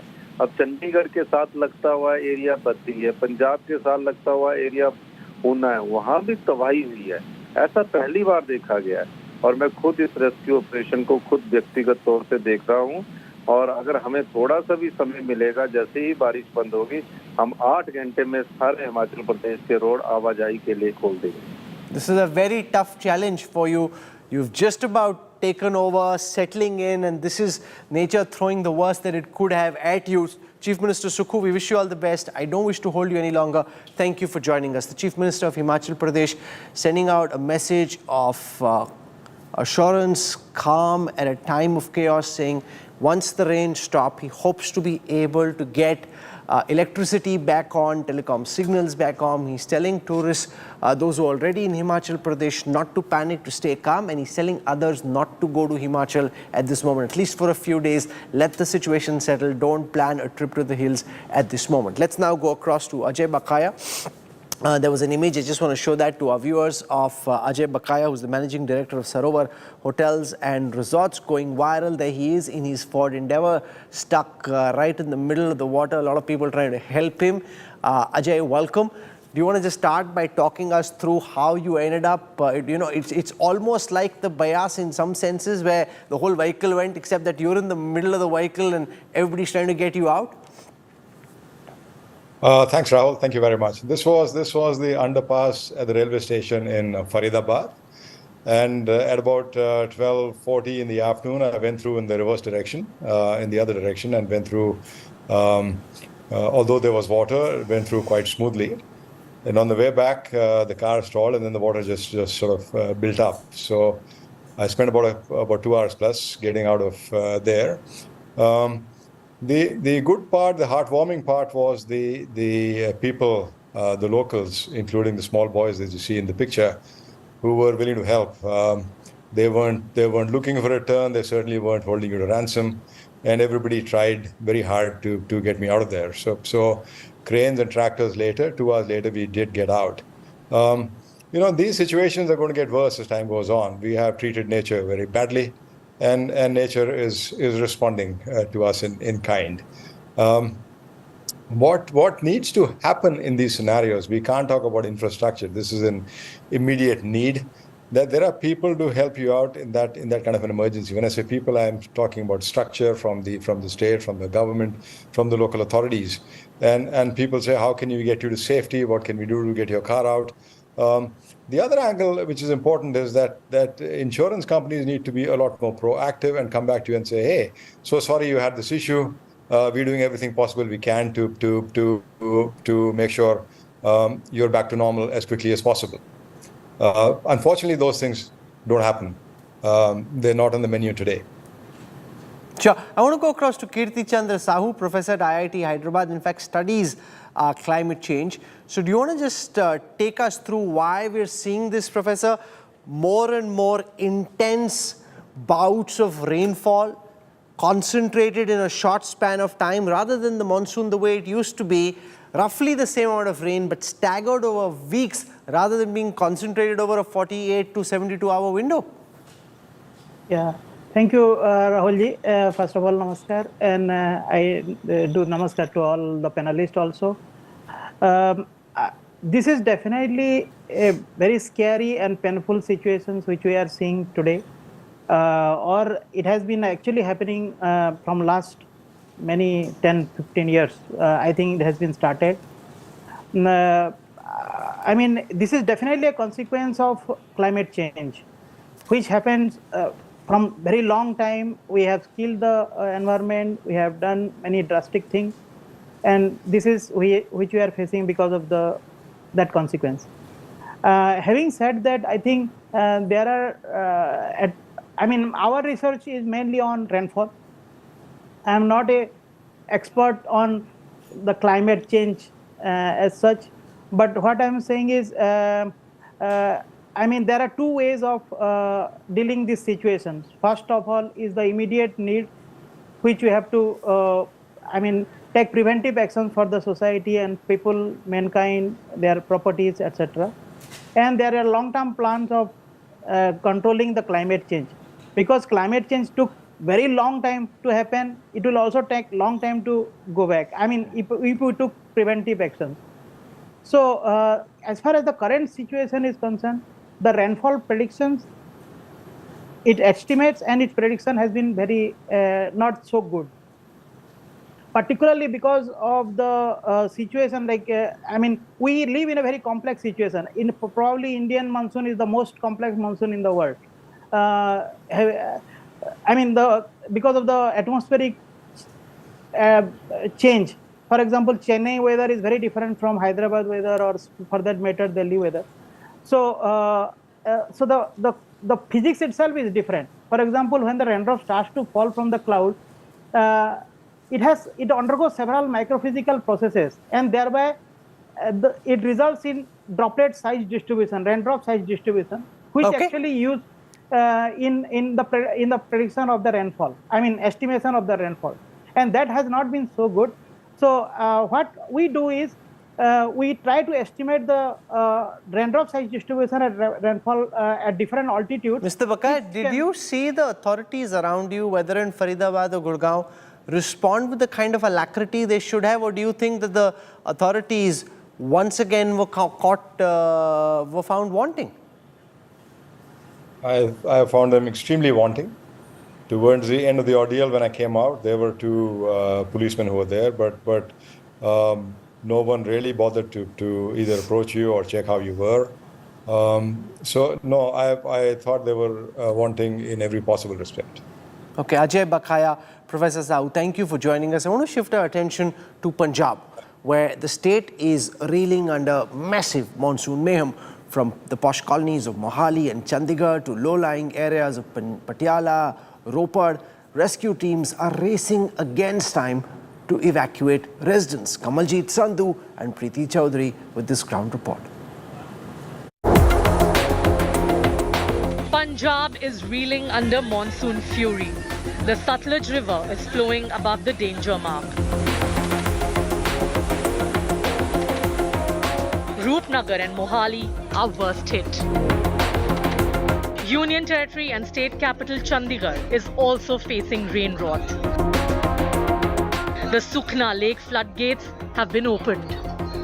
It's the first time in history the lake is overflowing. You know, this is a very well-planned city, and that is why this is something which Chandigarh people would not have seen, but now there's literally a fight for people to go to work. Remember, the schools in Chandigarh, Panchkula, Mohali, SAS Nagar, all of them have been closed for the past 2 days. But clearly, look at how people are now just about going through an extremely difficult time. In Roopnagar, the situation is alarming. Large parts are waterlogged. I'll ask my camera person to Pavan actually show you. It's like a boat that we are in. I'm knee deep in water myself. If you can see right there. This is a house. This belongs to the Sarpanch of the village. If you can see, this house belongs to the Sarpanch of the village, completely submerged. Mandeep ji, आप यहाँ पर आपका जो पूरा घर है उसमें पूरा पानी भर गया जी. हमारे रिश्तेदार हैं जी. सारा सामान इधर शिफ्ट किया है जी. बड़ी दिक्कत आई है. अभी तक इन्होंने खाना भी नहीं खाया. अभी हम लोग फूड जो है उसके लिए हम लेने जा रहे हैं, किसी से मंगवा रहे हैं. प्रशासन का ये फेलियर है. सभी लोग एक दूसरे की मदद कर रहे हैं. सिर्फ एक दूसरे वाले गांव वाले मिलजुल के जो है एक दूसरे के साथ काम कर रहे हैं. अभी कोई रहने का भी बंदोबस्त नहीं है. अगर पानी और बढ़ जाता है तो हम छत से कहाँ निकल के जाएंगे. There's deep-seated anger where the villagers of Behrampur are concerned. They've called for the last 48 hours. They've constantly tried to call the authorities. Nobody has come in. Now they have bought in a JCB on their own to try and drain the water from their village. And more so, because of the anger that there is, they are digging out the road so that they don't let the traffic pass, because they say they are angry with the authorities. Villagers claim they have received no help from the state government. Panchayat वाले ने किया जी, सरपंच ने कोई मदद करना कोई नहीं चाहता. कोई मदद करने कोई नहीं आया. मदद करनी होना जी. कोई नहीं है. पिंड वाले एक दूसरे की मदद कर रहे हैं. आप ही सारा कुछ कर रहे हैं. ਕੋਈ ਨਹੀਂ ਪ੍ਰਸ਼ਾਸਨ ਦਾ ਬੰਦਾ ਜਿਹੜਾ ਹੈਗਾ ਕਿ ਗਰਾਊਂਡ ਲੈਵਲ ਤੇ ਆ ਕੇ ਕਿ ਪਾਣੀ ਦੀ ਨਿਕਾਸੀ ਦਾ ਪ੍ਰਬੰਧ ਹੋ ਸਕੇ ਜਾਂ ਕਿਸੇ ਨੂੰ ਕੋਈ ਬਜ਼ੁਰਗਾਂ ਨੂੰ ਕੋਈ ਏਡ ਆ ਕੋਈ ਦਵਾਈ ਬੂਟੀ ਦੀ ਲੋੜ ਆ ਕੋਈ ਵੀ ਜਿਹੜਾ ਇਸ ਟਾਈਮ ਮੌਜੂਦਾ ਇੱਥੇ ਕੋਈ ਨਹੀਂ ਆਇਆ ਹੈ। In Jalandhar, Ravi and Uj rivers are overflowing, leading to floods in villages along the international border. Chaotic visuals have emerged from the region with cars submerged. Posh colonies of Mohali also bore the brunt of monsoon mayhem. This is Paras Panorama Society, where the ground floor is completely inundated. Management ਜੋ ਸਾਡੇ local ਆ ਜੋ ਸਾਡੇ MC ਸਾਹਿਬ ਆ ਉਹਨਾਂ ਨੇ ਬਹੁਤ help ਕੀਤੀ ਆ ਪਰ ਜੇ ਅਸੀਂ ਪ੍ਰਸ਼ਾਸਨ ਦੀ ਤਰਫ ਕਹੀਏ ਤਾਂ ਕੋਈ ਹੈਲਪ ਨਹੀਂ ਸਾਡੇ ਕੋਲ ਕੋਈ ਪ੍ਰਸ਼ਾਸਨ ਦਾ ਬੰਦਾ ਨਹੀਂ ਪਹੁੰਚਿਆ ਸਵਾਏ ਇੱਕ ਐਸਡੀਐਮ ਤੋਂ ਉਹ ਵੀ ਸਾਡੇ ਐਮਸੀ ਨਾਲ ਹੀ ਆਏ ਸੀ ਉਸ ਤੋਂ ਬਾਅਦ ਆਉਣ ਤੋਂ ਬਾਅਦ ਉਹ 50 ਬੋਰੀਆਂ ਰੇਤਾ ਦੇ ਗਏ ਪਰ ਉਹਨਾਂ ਕੁਝ ਨਹੀਂ ਫਰਕ ਪੈਂਦਾ ਇੰਨੇ 50 ਬੋਰੀਆਂ ਰੇਤਾ ਕੁਝ ਨਹੀਂ ਕਰ ਰਹੀਆਂ। One building in Mohali collapsed. कल यहाँ पर पानी आया है नदी में तो मतलब कल उससे पहले कभी भी हमने पानी नहीं देखा था ये तो जैसे ये पानी आया तो ये दीवार लगी हुई है आरसीसी जो कंक्रीट की दीवार है वो गिरी पहले फिर उसके बाद से थोड़ी देर बाद हमने आवाज़ हुई तो हमने देखा कि कुछ गिरा है तो जब हम बाहर आए हैं तो देखा तो यहाँ से सारा खाली हो चुका था और यहाँ पानी चला हुआ था बहुत सारा। फिर हम बाहर आए और फिर हमने बीवी और बच्चे को मैंने सभी को बाहर निकाला और हम सारे के सारे बाहर आ गए। थोड़ी देर बाद ये सारा का सारा ही फिर नीचे गिर गया। On Sunday, frightening images emerged from Dera Basti. Rescue teams pulled in boats to rescue people from flooded homes. The authorities have sought the army's help to deal with the floods. The National Disaster Response Force and the State Disaster Response Force teams are roped in for relief and rescue.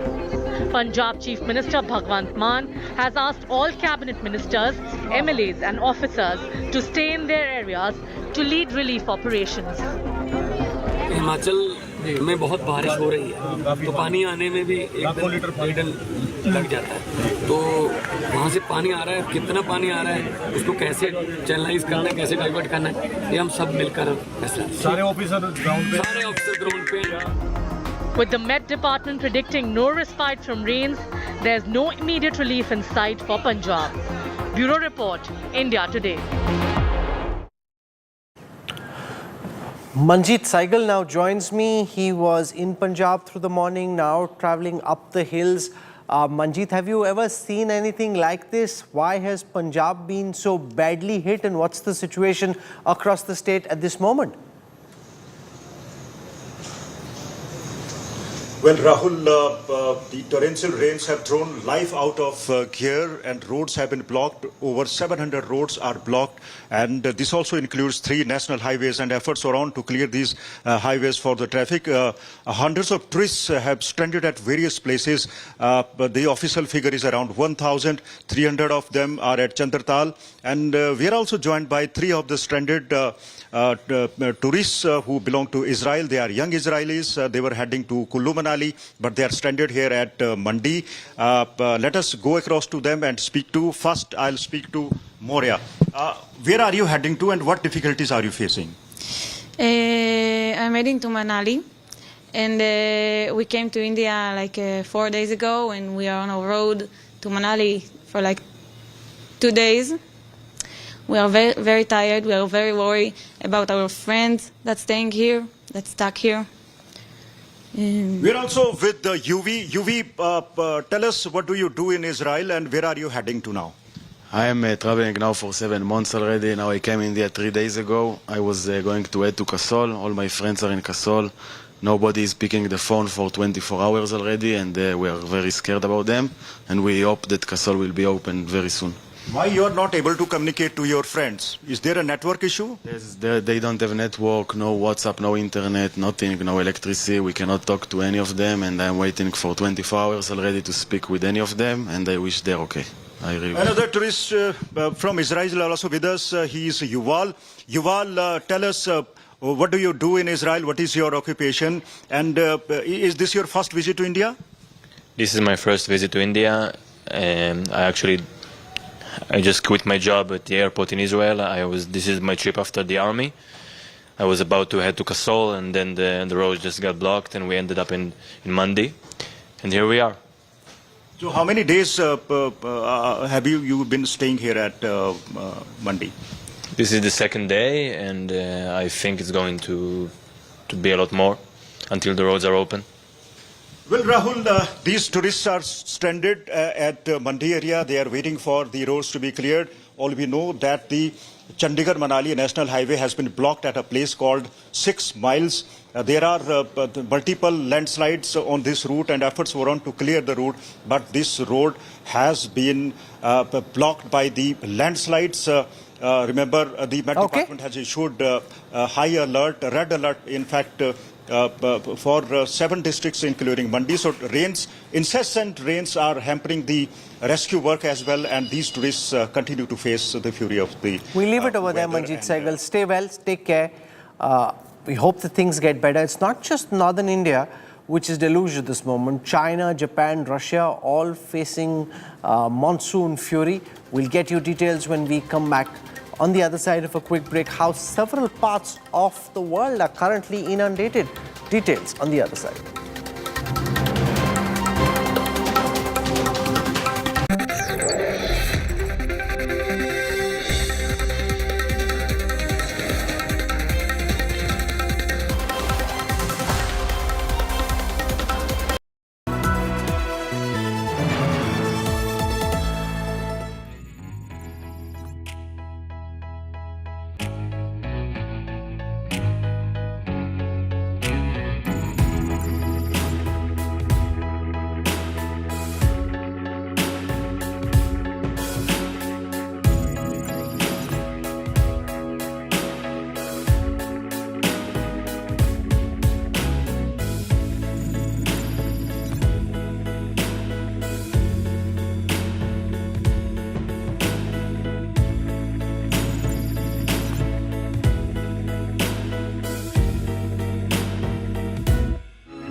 Quality today. In Delhi, 149. In Mumbai, 65. In Kolkata, 77. In Bengaluru, 35. In Chennai, 68. In Hyderabad, 79.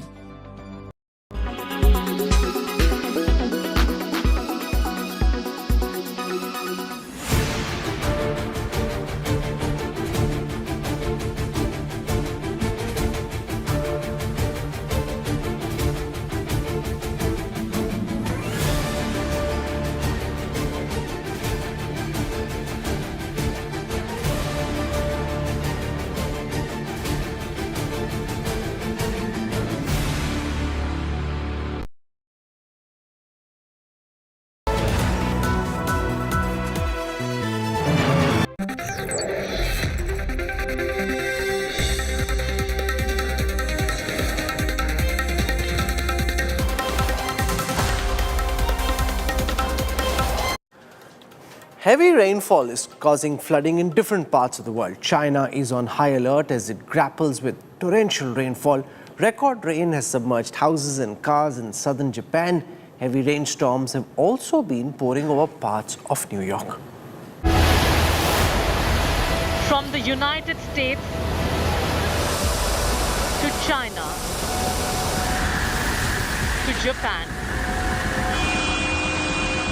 and Russia. The world is facing extreme weather events.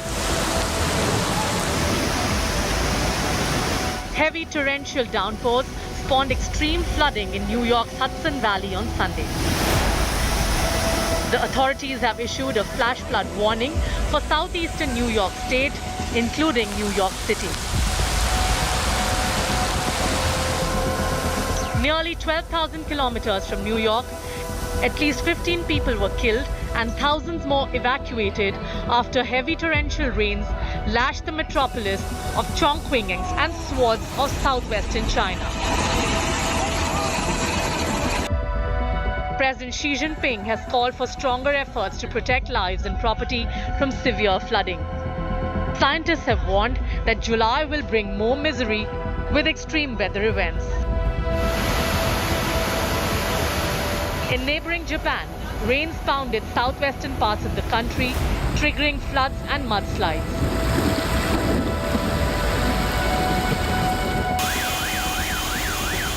Heavy rain struck southern Russia's Black Sea coast over the weekend, leading to evacuations as overflowing rivers washed away cars and flooded homes in Krasnodar. Extreme weather events are becoming more frequent across the world. People are losing their homes, livelihoods and lives. Is this a result of climate change? And if yes, are world leaders doing enough to tackle the rising temperature of our planet? Bureau Report, Indiatoday. Our reporters are on the ground and we'll keep tracking the monsoon fury very closely. This is where I wrap up the news track tonight. For your time and your trust, thank you very much. Stay well, stay safe. I look forward to seeing you at 8 p.m. tomorrow. Good night.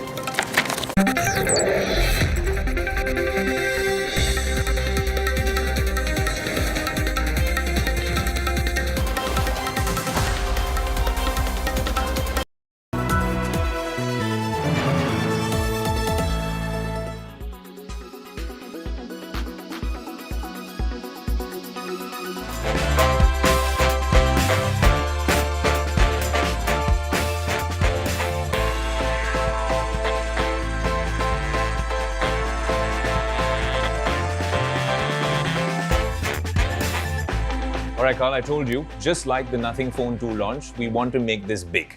So this is our welcome to you in India. We're here, of course, at the iconic Bukhara restaurant in ITC in New Delhi. And I thought we'll get a quick bite. This is a little elaborate, isn't it? I don't know where to start.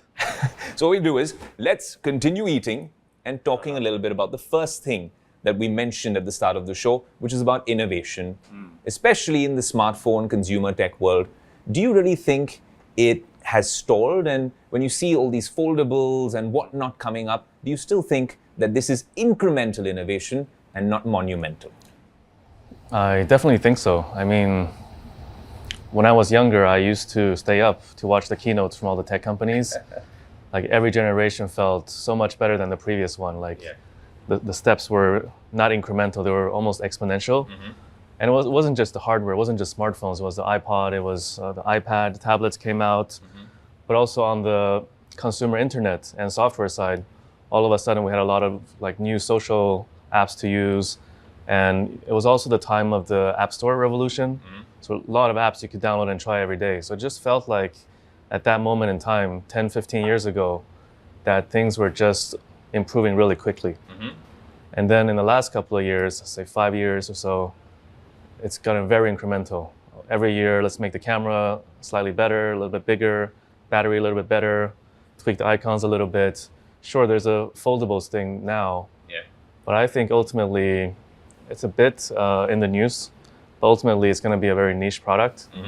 It's good that some people are building it, but if you look at how the foldables are evolving, they're all the same again. That's true. All the foldables look very similar. If you don't see the logo anymore, you hide the logo on the foldables, I don't think a consumer can really tell them apart.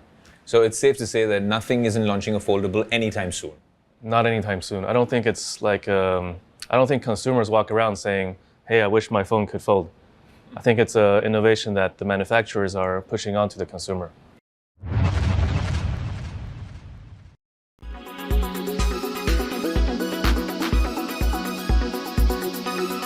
Why does this happen? Let me tell you the science behind it.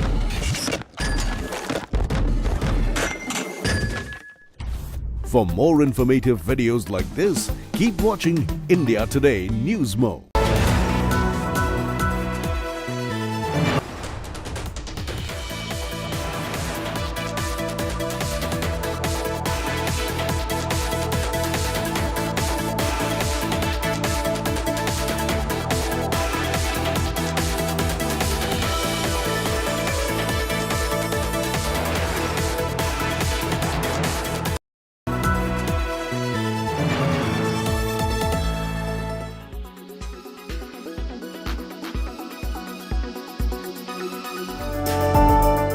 Gooey cookies, crunchy candies, velvety cakes, waffles, ice cream and pancakes.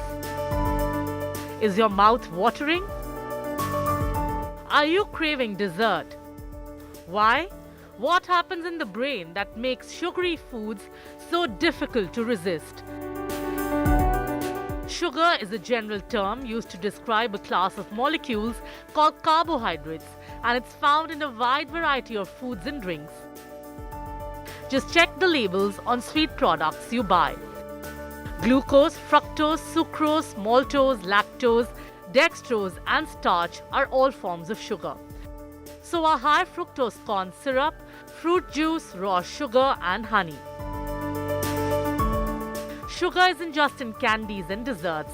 It's also added to yogurt, flavored waters, granola bars, and in many other things.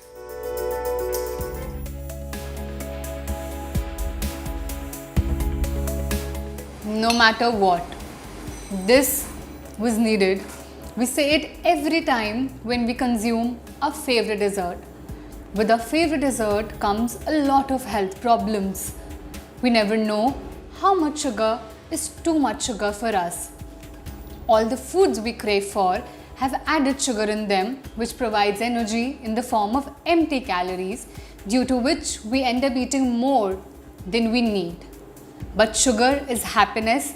Sugar uplifts our mood, releases beneficial happy hormones, and more importantly, satisfies our craving. But sugar is sugar, and too much of it can harm our bodies in variety of ways. Why is sugar bad for us? Sugar has a bittersweet reputation when it comes to health. It may lead to health issues such as obesity, diabetes, heart disease and tooth decay. If you're active and exercise frequently, adding sugar in your diet can offer immediate energy to power your muscles and keep your brain active. But eating too much of it daily can lead to obesity. This is probably not news to you, but the more sugar you consume, the more you weigh. Diabetes. There is a correlation between drinking sugary drinks and getting type 2 diabetes. Any high-calorie diet can lead to type 2 diabetes. Lifestyle diseases is a very broad term. It includes diabetes, it includes hypertension, it includes heart disease. All these conditions will go up as our caloric intake goes up, as our body weight goes up. And all this is linked to increasing sugar consumption.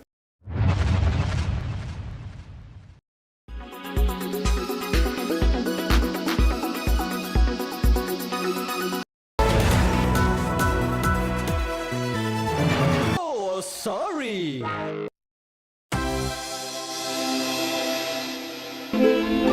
हमें तो अपनों ने लूटा, गैरों में कहाँ दम था। हमें तो अपनों ने लूटा, गैरों में कहाँ दम था। मेरी पार्टी ही तोड़ी तब, जब चुनाव में वक्त कम था। मुझे आपका दर्द समझ में आता है। मुझे आपका दर्द समझ में आता है।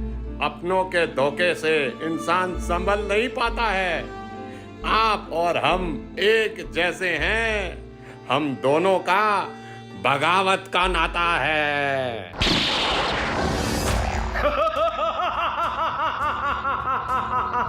है और भी दुनिया में चाणक्य बड़े अच्छे, है और भी दुनिया में चाणक्य बड़े अच्छे।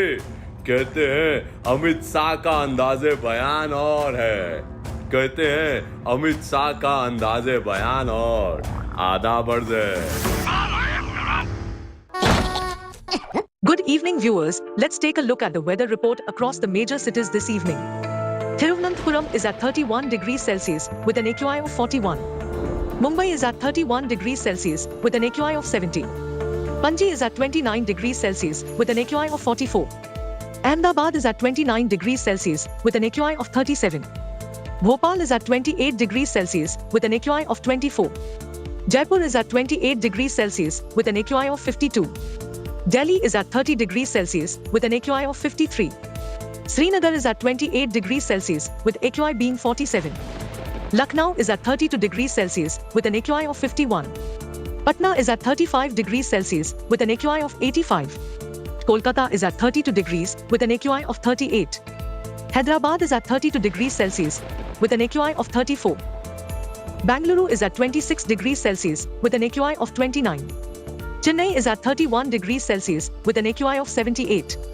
This is all we have for you in this segment. Hope wherever you are, you find favorable weather around you. Keep watching India Today for all the weather updates with me, AI Sana, all through the day.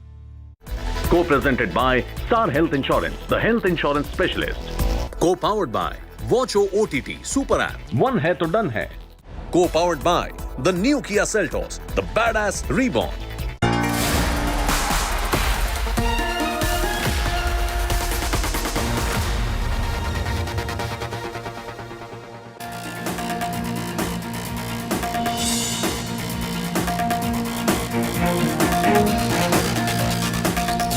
Good evening, hello and welcome. You're with the news today. This is your primetime destination. News, newsmakers, talking points. Our big talking point is coming from the monsoon mayhem that has spread across North India. How can we tackle the extreme weather that is hitting the country every year? Also, has democracy been murdered in Bengal during the Panchayat elections? We'll have more on that bloody face-off. But first, it's time for the 9 headlines at 9 tonight. Unrelenting rains across North India. Himachal faces the full brunt of rain fury. Bias, Parvati rivers breach danger mark. 17 lives are lost. Red alert in 7 districts. Chief Minister says next 48 hours are crucial. Delhi remains on flood alert. Yamuna water near the danger level. 5 people dead amidst torrential rain. Uttarakhand, UP, Punjab also affected. Bengal remains on the edge after 19 killed in the Panchayat poll. State governor meets the president and home minister, submits a violence report. Setback to Delhi Chief Minister Arvind Kejriwal. Supreme Court denies an urgent stay on ordinance, issues notices to the centre and the Delhi LG Saxena. Shocker from Karnataka. A Jain monk is killed, his body chopped and dumped in a borewell. BJP to send a fact-finding team. In a boost for India's defence, Prime Minister Modi set to ink a deal with France for 26 Rafale jets and 3 attack submarines worth 90,000 crores for the Navy. Foxconn dumps $19.5 billion Vedanta chip plan in a blow to India's Make in India plans. Centre insists no impact though on the semiconductor goals. And Twitter relocates Gilgit-Baltistan users to Jammu and Kashmir, blocks access to Pakistan's government account. And the good news for the day, India's star shuttler Lakshya Sen wins the Canadian Open, beats reigning All England champion Li Shenfeng in the finals.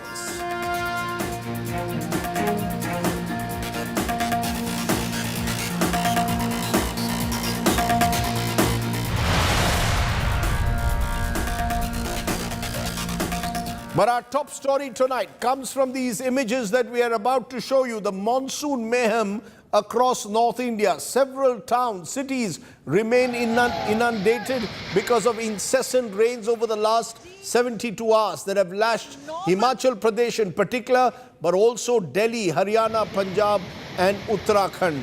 The national capital is facing floods in some parts as the Yamuna river is flowing above the danger mark.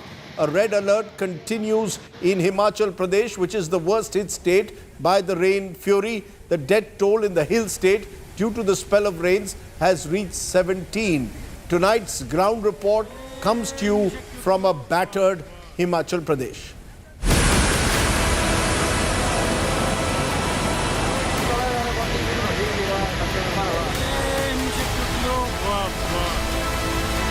Nature's fury. Monsoon mayhem. Man-made tragedy. Call it what you want. We have used these headlines many times over the last few years. Met Department scientists are pointing to the convergence of two weather systems, an unusual western disturbance and the normal monsoon winds. The result is this. Himachal Pradesh got 1,200% more rainfall than normal between Saturday and Sunday, and the deluge is continuing.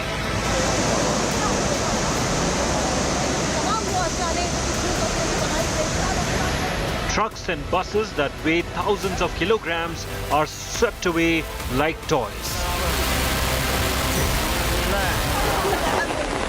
Bridges made of steel and concrete that survived decades of toil, carrying millions of vehicles, are falling apart.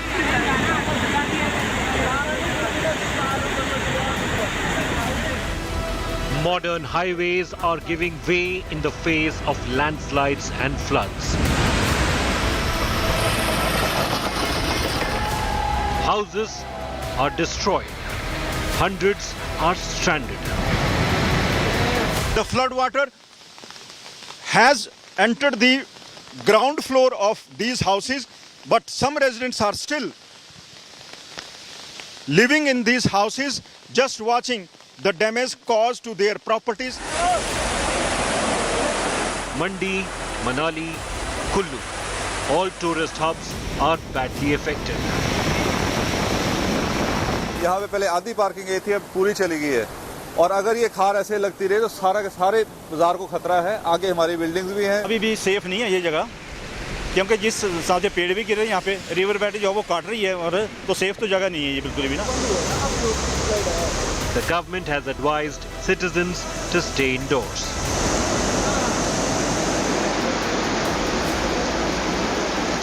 What is unfolding in Himachal Pradesh is being described by experts as an extreme weather event. Something we have been seeing frequently in the last 10 years and could see more of in the coming years. Frequent floods, landslides, cyclones are a reminder that climate change is real. There is no denying it. With Manjeet Sehgal and Ashutosh, Bureau Report, India Today.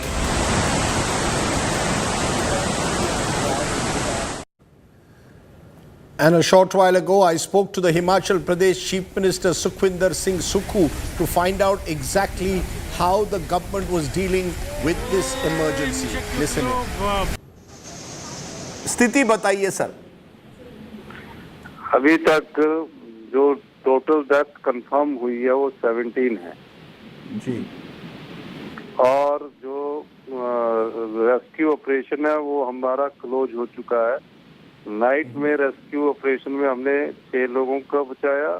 सुबह morning में 5 o'clock जब पानी थोड़ा कम हुआ तो NDRF with home guard with police के साथ हमने 22 लोगों को आलू ग्राउंड मनाली से बचाया।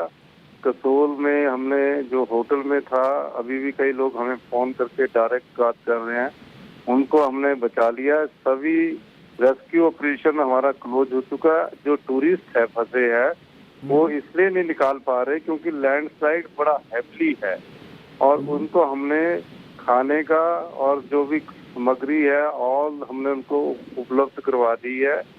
दे आर सेफ। और जितने भी टूरिस्ट 2 जगह है, एक चंदरताल में है, तकरीबन 200 टूरिस्ट वहाँ है, और एक पागल नाला और पेलगी नाला के बीच में 200 टूरिस्ट प्लस लोकल है, वो सब सेफ है।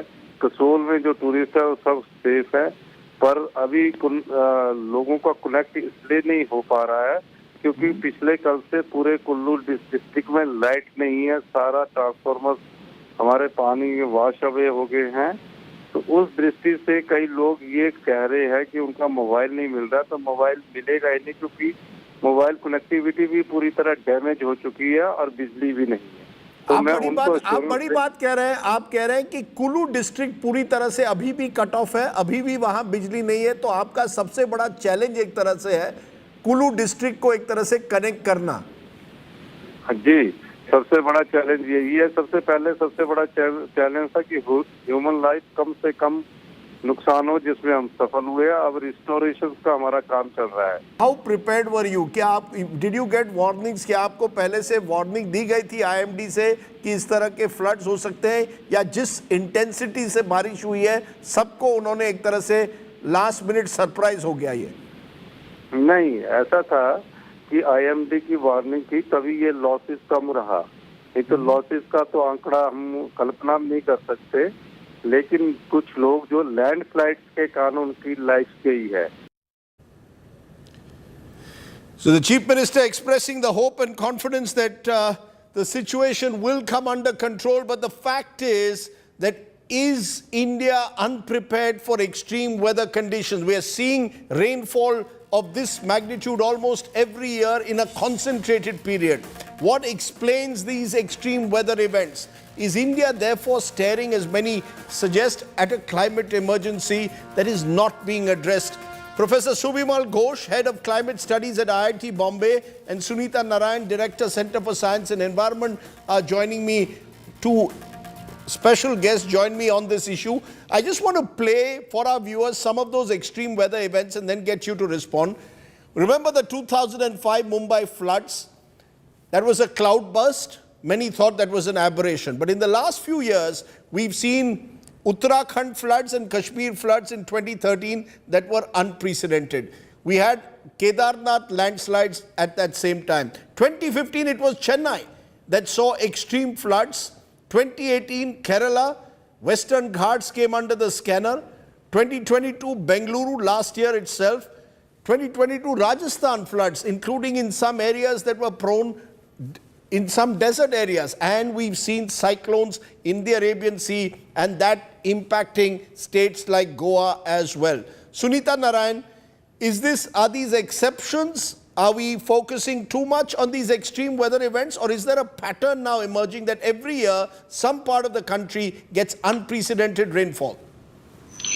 Rajdeep, this is a pattern. Let's be very clear that this is a climate emergency. But let's also be clear that this is not only climate change. This is as much man-made as it is about climate change. Let me explain. Our own database, we have been putting together data in terms of extreme weather events in India. And you will be shocked to hear that India has about one extreme weather event a day between 1st of January last year and the 30th of September last year. The record for this year has already been broken. So when you put together the extreme rain, you put together extreme heat, cold, landslides, it's one a day. Now, what you see on your screen today and what is happening right now is definitely beyond extreme. Now, this is happening because of two things. One, you have the western disturbance, which has collided with the monsoon, with a fast emerging monsoon. Both have happened, as scientists will tell you, and they have links to climate change. A changing western disturbance, because of which you are seeing it later and later, which is this year collided with the monsoon, which is also becoming more and more unprecedented, unpredictable, largely because of the increased heat waves that we are seeing in the Bay of Bengal. So we are seeing changes. Now, the fact of the matter is, and the question that we have to ask is, why are we not learning? There is no doubt IMD is better prepared. We have better information coming of the extreme that could hit us, but we are not prepared. because we are not building differently. We are still thinking the Himalayas, as I keep saying, is the parking lot of Greater Kailash. We are not understanding that the kind of extreme weather events we are going to see in our world will require us to do resilient infrastructure. We talk about it, but we don't practice it. You know, that sentence that and this is I've heard it from you before, we treat the Himalayas as a parking lot for Greater Kailash. For those of you outside Delhi, Greater Kailash is a crowded, congested colony in the heart of Delhi. Is that the way we are treating the Himalayas? Professor Ghosh, what is being suggested by Sunita Narayan is, yes, these are extreme weather conditions. It's unfortunate what's happened, the western disturbance, delayed monsoon coming together, but much of this is man-made. Do you agree with that? Do you believe that what we are seeing in Himachal, in other parts of North India, much as we saw in Kerala, where the western ghats have been completely ravaged and the flood waters were unstoppable in Goa a couple of years ago, is this man-made or is this simply coming to terms with the climate emergency? I mean, there are two things. The first thing is that increase in extreme precipitation. And we have seen unprecedented global warming that is taking place. With per degree centigrade warming, extreme precipitation increases by 7 to 8%, which is a huge amount. And we have been seeing even the occurrences of extreme events are also increasing because of warming.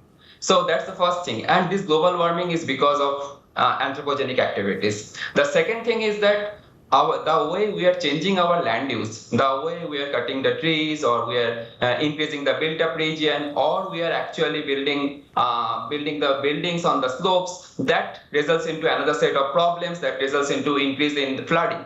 One of the things I'd like to highlight here is that in 2020 we did some analysis for the northwest Himalayan region, and we have found that we have a very limited data set of stream flow, and we have found from 1980 to 2003, in just 23 years, the occurrences of extreme flooding has doubled.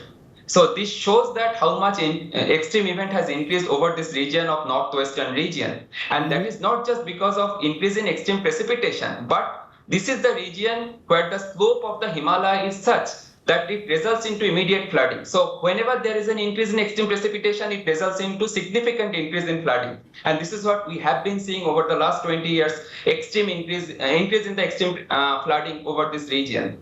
That's one of the... Yeah, I'm going to put to our viewers on the screen the Parliamentary Standing Committee report, Sunita Narayan, on water resources. 23rd report, which was on glacier management and monitoring. It called for an urgent, coherent and coordinated response to the evolving challenges posed by global warming and climate change, and said that the Himalayan Karakoram region is warming at a faster rate compared to the global mean average. Now, obviously, there is therefore a worry that this region is becoming even more prone, this extremely fragile region, to the kind of flooding we are seeing in Himachal this year. What is the solution? When you say that, for example, the Himalayas have been turned into a parking lot of Greater Kailash, what is the solution? Do you see any immediate solution available? See, Rajdeep, this is always that catch-22 question that, what is the immediate solution? The immediate solution is evacuation. The immediate solution is relief. The immediate solution is rehabilitation. But the fact is, this is going to continue to happen. Each year when you and I meet, predictably, in the mayhem and during the monsoons, we discuss this. And each year it's going to get worse. We are seeing that. I mean, look what's happening in Assam right now in terms of floods. Look what's happening in every extreme weather event through the monsoon when our cities go underwater. We need to understand that we will need to learn to live with the revenge of nature, with this excess rainfall that we are going to get. What are we basically looking at? India has rain only in a limited number of hours in a year. What we are now going to see is more rainfall in fewer number of hours. So you are going to have to learn to live with rainfall, extreme rain. Now we know the solutions. The solutions are known today, Rajdeep. The tragedy is we are not practicing it. In fact, After this flood, we will go back to business as usual. We will build Kedarnath the exact opposite to what we should have built it, to make sure that we were taking into account the fact that nature requires us to minimize buildings in the Himalayas. We should not be building the kind of road building that we are having today in the Himalayas. We need to make sure our cities in the plains manage our drainage systems better. We plan for rain, we capture the rain. I mean, yesterday's tragedy, Rajdeep, I was on the roads in Delhi, and for me, it brought tears to my eyes to think the amount of rainwater that should have been harvested for a dry, thirsty city like Delhi, which was actually flooding us and creating mayhem. So we know the answers. My tragedy is, and I think our combined common tragedy is, that we tend to move from one disaster to another, and it's business as usual. We talk about resilient infrastructure. We have a whole government departments looking at how we need to build resilience in infrastructure. Why don't we practice it? Are you saying, therefore, before I go to Professor, are you saying have a complete moratorium which is effectively implemented on any further constructions across the Himalayan range? Are we saying for the next 5 years, we will not have any construction? I'm not saying that, because the minute I say that, there will be another mayhem. I'm saying do development properly. Okay, you need to think about, I've talked about the dams in the Himalayas. Today you're building dams one after the other. You need to talk about the amount of hydroelectricity that the Himalayas can give without creating the mayhem that we are creating in the Himalayas. We need to build roads in the Himalayas, but we need to think about the best road engineering and minimize the number of roads that we need to build so that we can make sure that we can minimize the damage. So everything has to be thought through 1,000 times. It will increase the cost, and that's the bottom line. It will increase the monitoring. It will increase the vigilance. It will mean that we will have to do development in a way that is best for the Himalayas, for the people of the Himalayas, and of course taking into account the environment. Professor Ghosh, solutions. You know, this is an annual problem. We've seen reports, ecological reports on the Western Ghats, which I'm particularly fond of because I come from that part of the country, and in every instance there are routine violations that are taking place. Kerala has been affected, Goa has been affected, Karnataka has been affected. Now we are seeing the impact of violations that take place in the Himalayan range this year. Do you see a solution? I mean, you know, the Ministry of Environment, and I hope the Environment Minister is watching. I hope that senior people in government are watching, because they are the ones who have to give us the answers. But I ask you today, do you believe that there is a solution? There are certainly probably no silver bullets out there, but is there a plan that can be put in place? Definitely there is a need, and I agree with Sunita. I mean, this is what, I mean, we know the solution. We know that we have to go for a sustainable development. We cannot really go for a random kind of development, which has been happening. And this is the priority. And I mean, adding to that, the other thing what is also needed is that given the present scenario, let's say, you know, we know that development that has been taken place that were kind of at many places that were random and that were not really environmentally sustainable, because of which we are seeing increased risk. But, you know, what has happened? Can we have a solution, or can we really reduce the risk?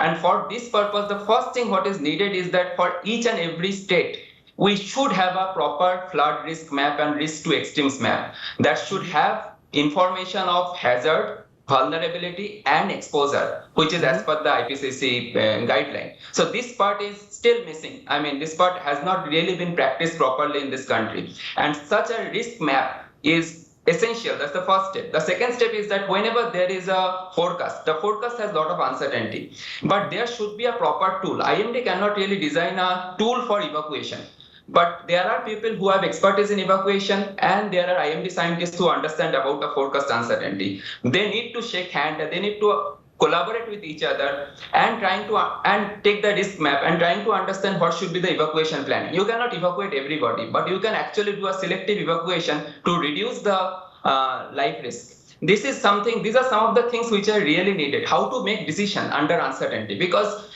forecasts have uncertainty, projections have uncertainty, and we have to live in an uncertain world. But how to really make the decisions? That's what is very important, and that part is totally missing. So first thing is that generating risk map. Second thing is that given a forecast and uncertainty, how to make decisions. And third thing is that generating decision tools. So whenever there is a forecast, immediately decision tools, following the decision tools, some decisions can be made so that we can reduce the risk. These are some of the things which are needed. You're giving us specific things that can be done even now, right away. Including specific plans that can be put in place that do not require a sort of long-term vision but immediate action. But Sunita Narayan, in conclusion, as you said, we'll be probably back next year, same time again, with some other part of the country which suddenly finds itself under a similar climate emergency. Do you feel, you speak a lot to policymakers, is there an understanding of the scale of the problem, or is part of the problem that even now, with all the talk that goes out about the need to address climate change issues, it's still not firmly on the country's political policy agenda? No, Rajiv, I would not agree with that. I think today climate change is in our face. Whether we like it or not, we are seeing the impacts of climate change, and they are horrendous. You have to understand, when I give you a figure that says that we've had one extreme weather event a day, just think of the poor farmer. Just think about the crop losses that they are suffering from. Every time you have too cold, too hot, you are basically having... I take your point, but do people at the top in the government recognize this? There's a lot of talk about it. Where's the action? No, I think that's the point. So there is recognition. Let me start with the fact that I have been working in the field of environment now for many decades. I can tell you today there is recognition, and you can say that's a good sign. But for somebody like me who's been at this for so long, I will say that's not good enough, because there's not enough action.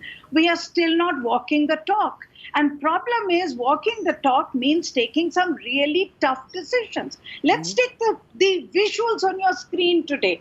What you're seeing is, you have a river in spate. You have houses that are built completely on the river. Now, how is this allowed? Why is this allowed? This is the first thing that is part of any manual that says that you need to make sure that you do not have houses built in the flood-prone areas. But these happen because we don't have municipalities which will take control of things. We don't have governments which are willing to say, no, I'm sorry, this is a no-go area, and today with climate change is going to get worse. So for me, I think the most important thing and the most important message I want to give is that we've had a whole age of maldevelopment, particularly when it comes to the Himalayas. But now in the age of climate change, we have no choice but to make sure that we can change and move towards sustainable development. We have no choice, Rajneesh. I hope that there are people out there listening to both of you, two very articulate voices, very impassioned voices. And what we need is more passion and commitment, therefore, to the cause of climate change. Not simply talk or addressing conferences across the world. We need the action on the ground. The time has come to put a plan in place. Thank you all very much, though, for joining me and shaking us up a bit about the scale of the problem. A climate emergency every day, says Sunita Narayan, over the last 6 months. Let's turn from there to our big political story, which is coming in at the moment because the West Bengal governor, CV Ananda Bose, has just met the President of India amidst the row over Panchayat poll violence in Bengal. The governor has met both the President and Home Minister Amit Shah. It comes against the backdrop of the Panchayat violence in which at least 19 people have died. The governor saying that the situation will improve in the coming days. He has reportedly submitted a report on the violence. Remember, Mamata Banerjee's government finds itself in the line of fire from the BJP, which says that the Panchayat polls were rigged and that there was targeted violence. Ms. Banerjee, on the other hand, is claiming that it's the Trinamool Congress which has suffered, its workers have died. It's our special report today.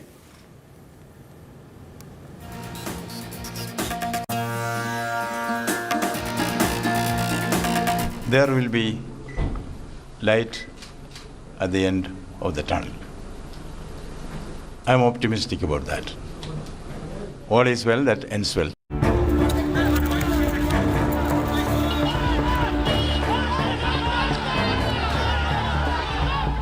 Round 2 of Panchayat elections in West Bengal. The State Election Commission conducted repolling in nearly 700 booths across 19 districts on Monday. The repoll was called after widespread rigging and violence on the first day of voting. Bloodshed has become a major part of Bengal's rural politics. This time as well, the state has witnessed many deaths during this rural election. Money flow has a direct link to the rural politics, which is why Poll Pandit says every time Panchayat elections kills many in Bengal. But question remains when this cycle of violence will end. On Saturday, clashes erupted in various parts of the state. In Cooch Behar, people scuffled inside polling booths. Ballot boxes were burnt and looted. Party workers targeted polling booths in Rajarhat, breaking ballot boxes with bats. Several vehicles were burnt and ballot boxes were thrown into water in Hooghly. Many ballot boxes were recovered in South 24 Parganas. Bengal is gripped by violence ever since Panchayat elections were announced. The opposition has blamed the Mamata Banerjee government for the bloodshed in the state, even as the TMC accused the central forces of spreading fear. मेरा राज्यपाल जी का पास यही गुंजाइश है, आपने piece room खुला, आपने आंख में देख लिया कहाँ क्या हुआ, अभी टाइम आ गया है 355 के लिए आप रिकमेंडेशन कीजिए। मैं यही आवेदन हमारी कॉन्स्टिट्यूशनल कस्टोडियन ऑनरेबल गवर्नर के पास है। West Bengal Governor C.V. Ananda Bose had held the State Election Commission responsible for the violence by allegedly not deploying the central forces at polling booths on time. The big question, has democracy been murdered in Bengal as the opposition alleges? Who is to blame for the bloodshed? Does the buck stop with the Mamata Banerjee government? Joining me now, Ajay Alok is spokesperson BJP, Riju Datta is spokesperson of the Trinamool Congress, and Meeta Chakrabarti is spokesperson of the Congress Party. To you, Riju Datta, Bengal Panchayat poll death toll, death since June 8 when elections were announced, 39, since July 7, night before polling day till now, 22. Violence, intimidation, ransacking of booths. Does the Trinamool Congress take responsibility, accountability? Buck must surely stop with the state government in charge of law and order. My clear answer to you is this: I have no clue why Trinamool Congress is to be blamed.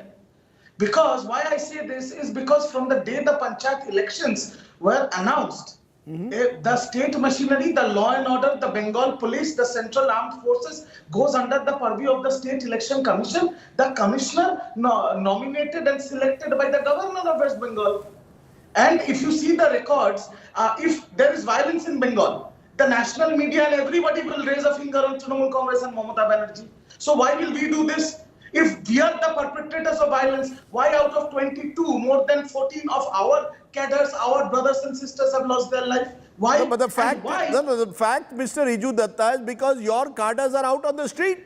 There is enough evidence. You see, we are now in an age of social media where videos are available freely. There are videos, and we'll put some of them out, of people in, ballot boxes being stamped by people who've entered the booth. Now, surely the government cannot claim a hands-off approach. Don't blame us, blame the State Election Commission. These people who are throwing ballot boxes in the ponds and everything. Let me draw your attention to a press conference done by the loser of opposition, Shubhendu Adhikari, in Bengal, just barely an hour ago. And do you know, in the live press conference, what did he say? He said, I appreciate and I thank the people who have thrown the ballot boxes in water bodies or spilled water in them. This is, I quote verbatim, the version of the leader of opposition in Bengal. And they say they are custodians of democracy.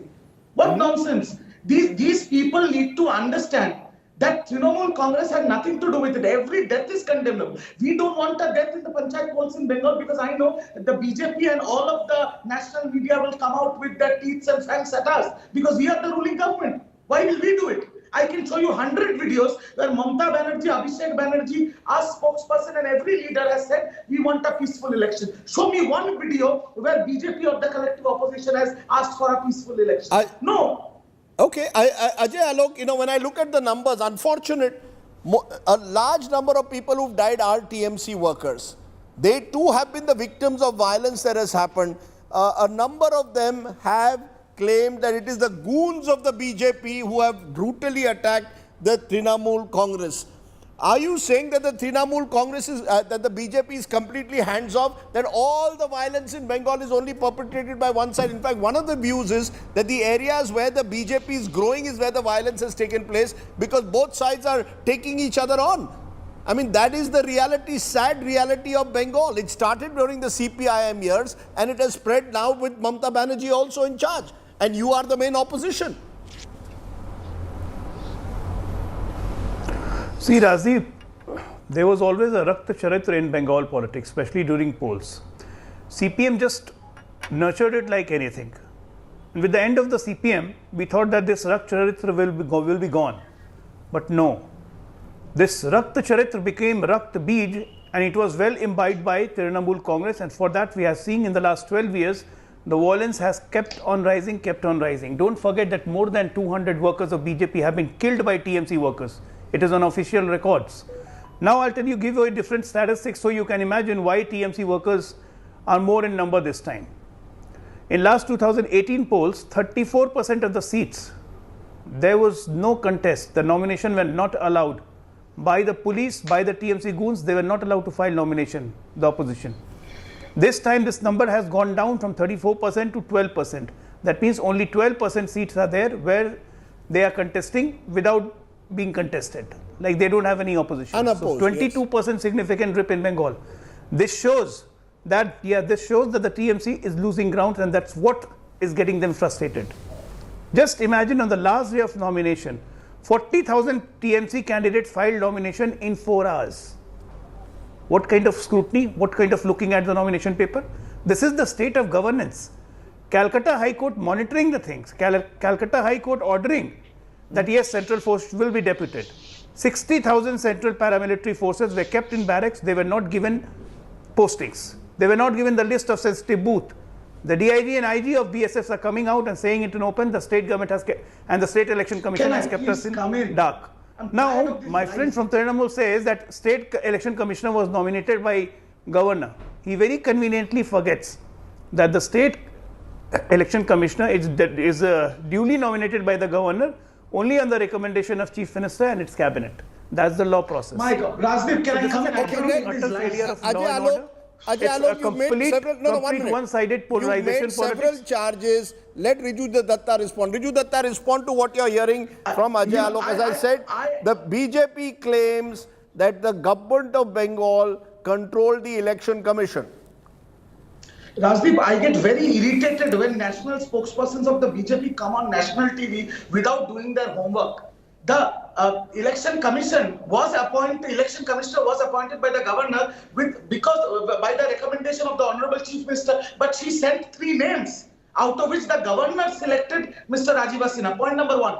Point number 2. 627 companies of central forces came to Bengal. Is it Trinamool Congress's duty to deploy them? And they were around. But you know what they were doing? They were following Subhendu Adhikari and Nishit Pramanik rather than protecting the people. Now, point number 3. The BSF IG very conveniently says that the state election commission did not give us the list of sensitive booths. And I quote here, Rajdeep, your library is very strong. On 7th of July, this year, 7th of July, 2 days before the polls, Subhendu Adhikari sends a legal notice to IGBSF saying you have done contempt of High Court and you have not deployed your troops. So please do your homework, Mr. Ajay Alok. It is the complete conspiracy by the BJP because they know there are 2 sayings. Let me finish, please. There are 2 sayings. One, naach na jane angan tera. So when they have understood that they cannot compete us politically or democratically, they tried to create an air of violence to show Bengal in bad light. Point number one. And point number two, Mr. Ajay Alok, you are talking about Rakta Charitra. The people who are producers and directors of Rakta Charitra from 2002 Gujarat program to now Manipur, I will only tell you this, people who live in glass houses don't throw stones at others. Okay. So please do your homework. Let's not get into whataboutery. The focus is on Bengal at the moment. Meeta Chakrabarti, I want to know where the Congress stands. Because the Congress seems to be caught between a rock and hard place. Nationally, you seem to be aligning with Mamata Banerjee or coming closer to her. Within Bengal, Adhir Ranjan Chaudhary is squarely blaming Mamata Banerjee. Do you blame the Trinamool Congress or do you believe the BJP is also responsible for the violence? And where does the Congress stand?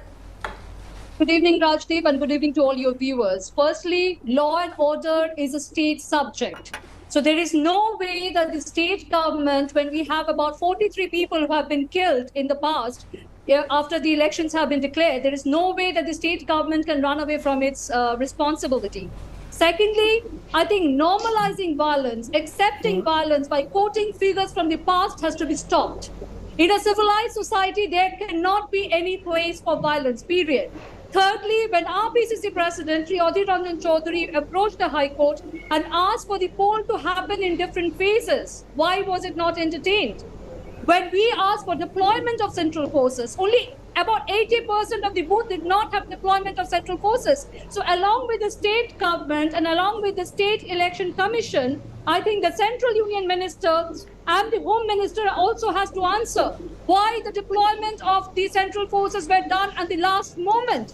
Why were there no adequate central forces? We were getting calls from all our district, from our party workers, that about 80% of the booth did not have any presence of central forces. The central forces, let's be clear to our viewers, ma'am, the central forces were brought in after the courts intervened. Initially, yes, they were not deployed. So what's the point? If the central forces were brought in, but they were not deployed to the booth, then what purpose was the central forces serving? When we talk about, for the national purpose, we're open to working with like-minded parties. But we cannot have any tolerance for violence. There cannot be any space for violence. So Mamata Banerjee is a like-minded party for you? In today's time and age, when we are having such internet penetration, social media and digital media presence and mainstream media presence, how can you justify the fact that people have to die just for an election to take place? Are we here to serve the people of the nation, or is politics, are the people supposed to serve the politicians? Right, okay. You cannot justify violence in today's time and age, and there can be zero tolerance for violence. I take your point entirely, and that really is the key issue, Riju Datta, because if this violence occurred in a BJP-ruled state, opposition parties would be doing a headstand. Now it's happened in Bengal. You're trying to pass the buck saying, where are the central forces? They are deployed by the Home Ministry. The Home Ministry should have looked at central forces. Those forces were only brought in after the courts intervened. Why not accept that the culture of violence that you fought against when the CPIM was in power, now that you are in power, you're using that same cycle of violence or the culture of violence to establish your supremacy in these panchayat elections? We don't, I don't agree to this because we don't need to. Simply because we don't need to. Whether it is Indiatoday or whether it is any national channel or any state channel across the board, please refer to the opinion and the exit polls. Why do we need to do violence when we are winning by a mandate of more than 90%? We don't need to. Why will we blame our own selves? Why will we entertain people pointing finger at us? The 41 people have been killed, Riju Datta. Whether you like it or not, 41 people have been killed. That doesn't happen in panchayat polls in other parts of the country. There is something intrinsically wrong in the manner in which these polls are fought at the local level.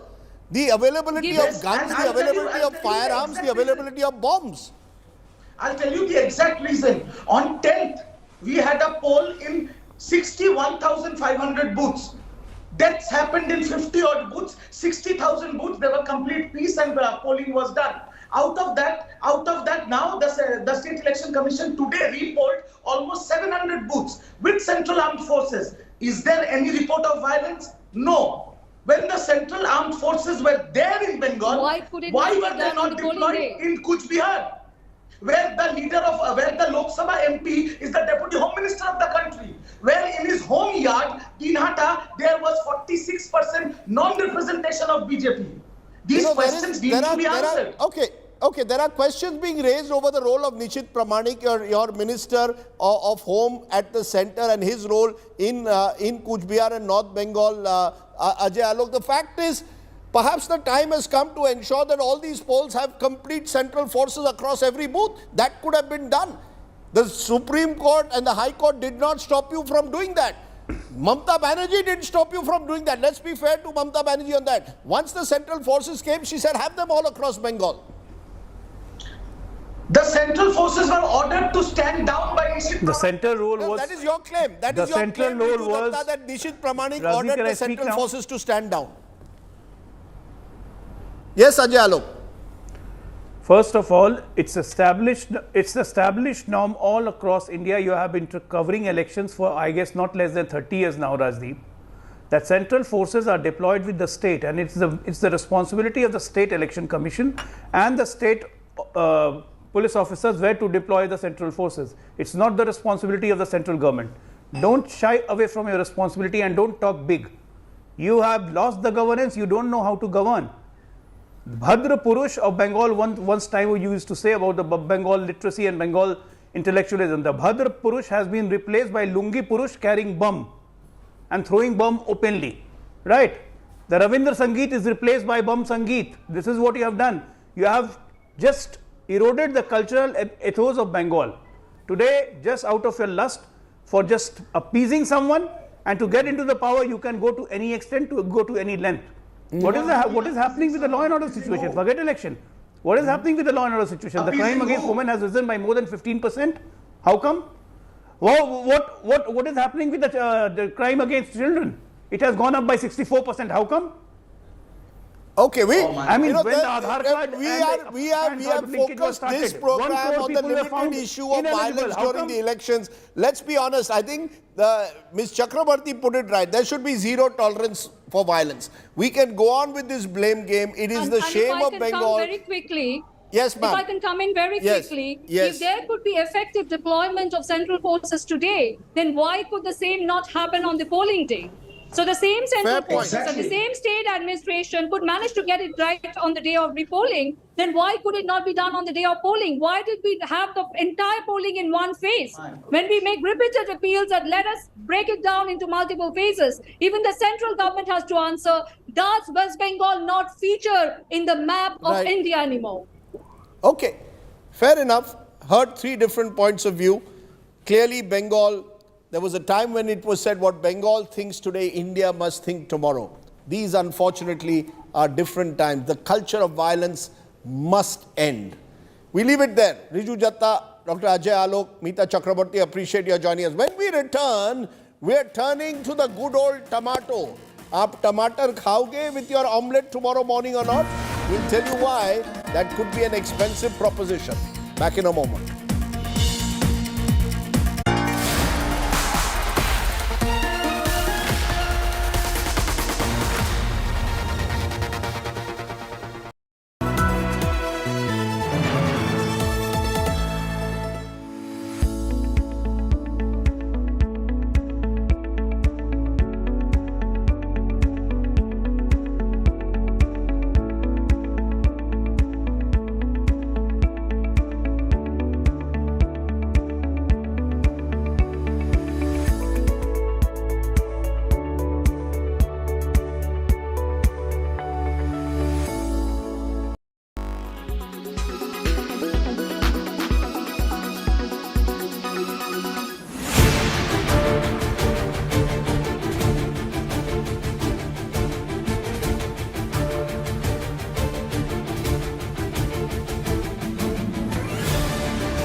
Quality today. In Delhi, 149. In Mumbai, 65. In Kolkata, 77. In Bangalore, 35. In Chennai, 68. In Hyderabad, 79.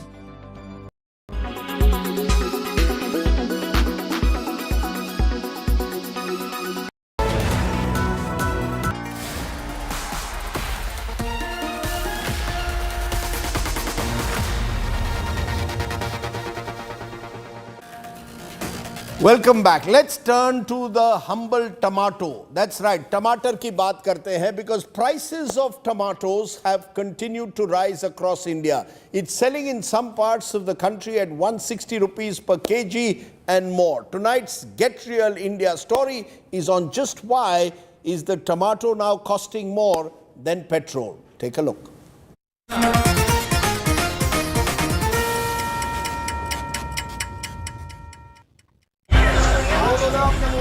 Tomatoes, an essential ingredient in every dish. The vegetable now costs 120 to 160 rupees per kg depending on where you are, forcing households across the country to drop tomatoes from their shopping lists. रसोई पर कितना फर्क पड़ता है? बहुत फर्क पड़ा है। रसोई पर जिसको 1 किलो ले जाना था वो आधा किलो 250 ग्राम लेके काम चला रहा है। गरीब जनता क्या करे? In Patna, locals are blaming the black marketing for the inflation. इसमें कुछ व्यापारी लोग की कालाबाजारी भी है और इसमें सरकार की कमी भी है। सरकार को चाहिए कि किस दर से कौन सी बिकना चाहिए, उस पर नियम लागू करना चाहिए। The situation is no different in Jammu, where vegetable vendors rue the fall in sales due to high prices. पीछे से बाढ़ से माल सड़ गया सारे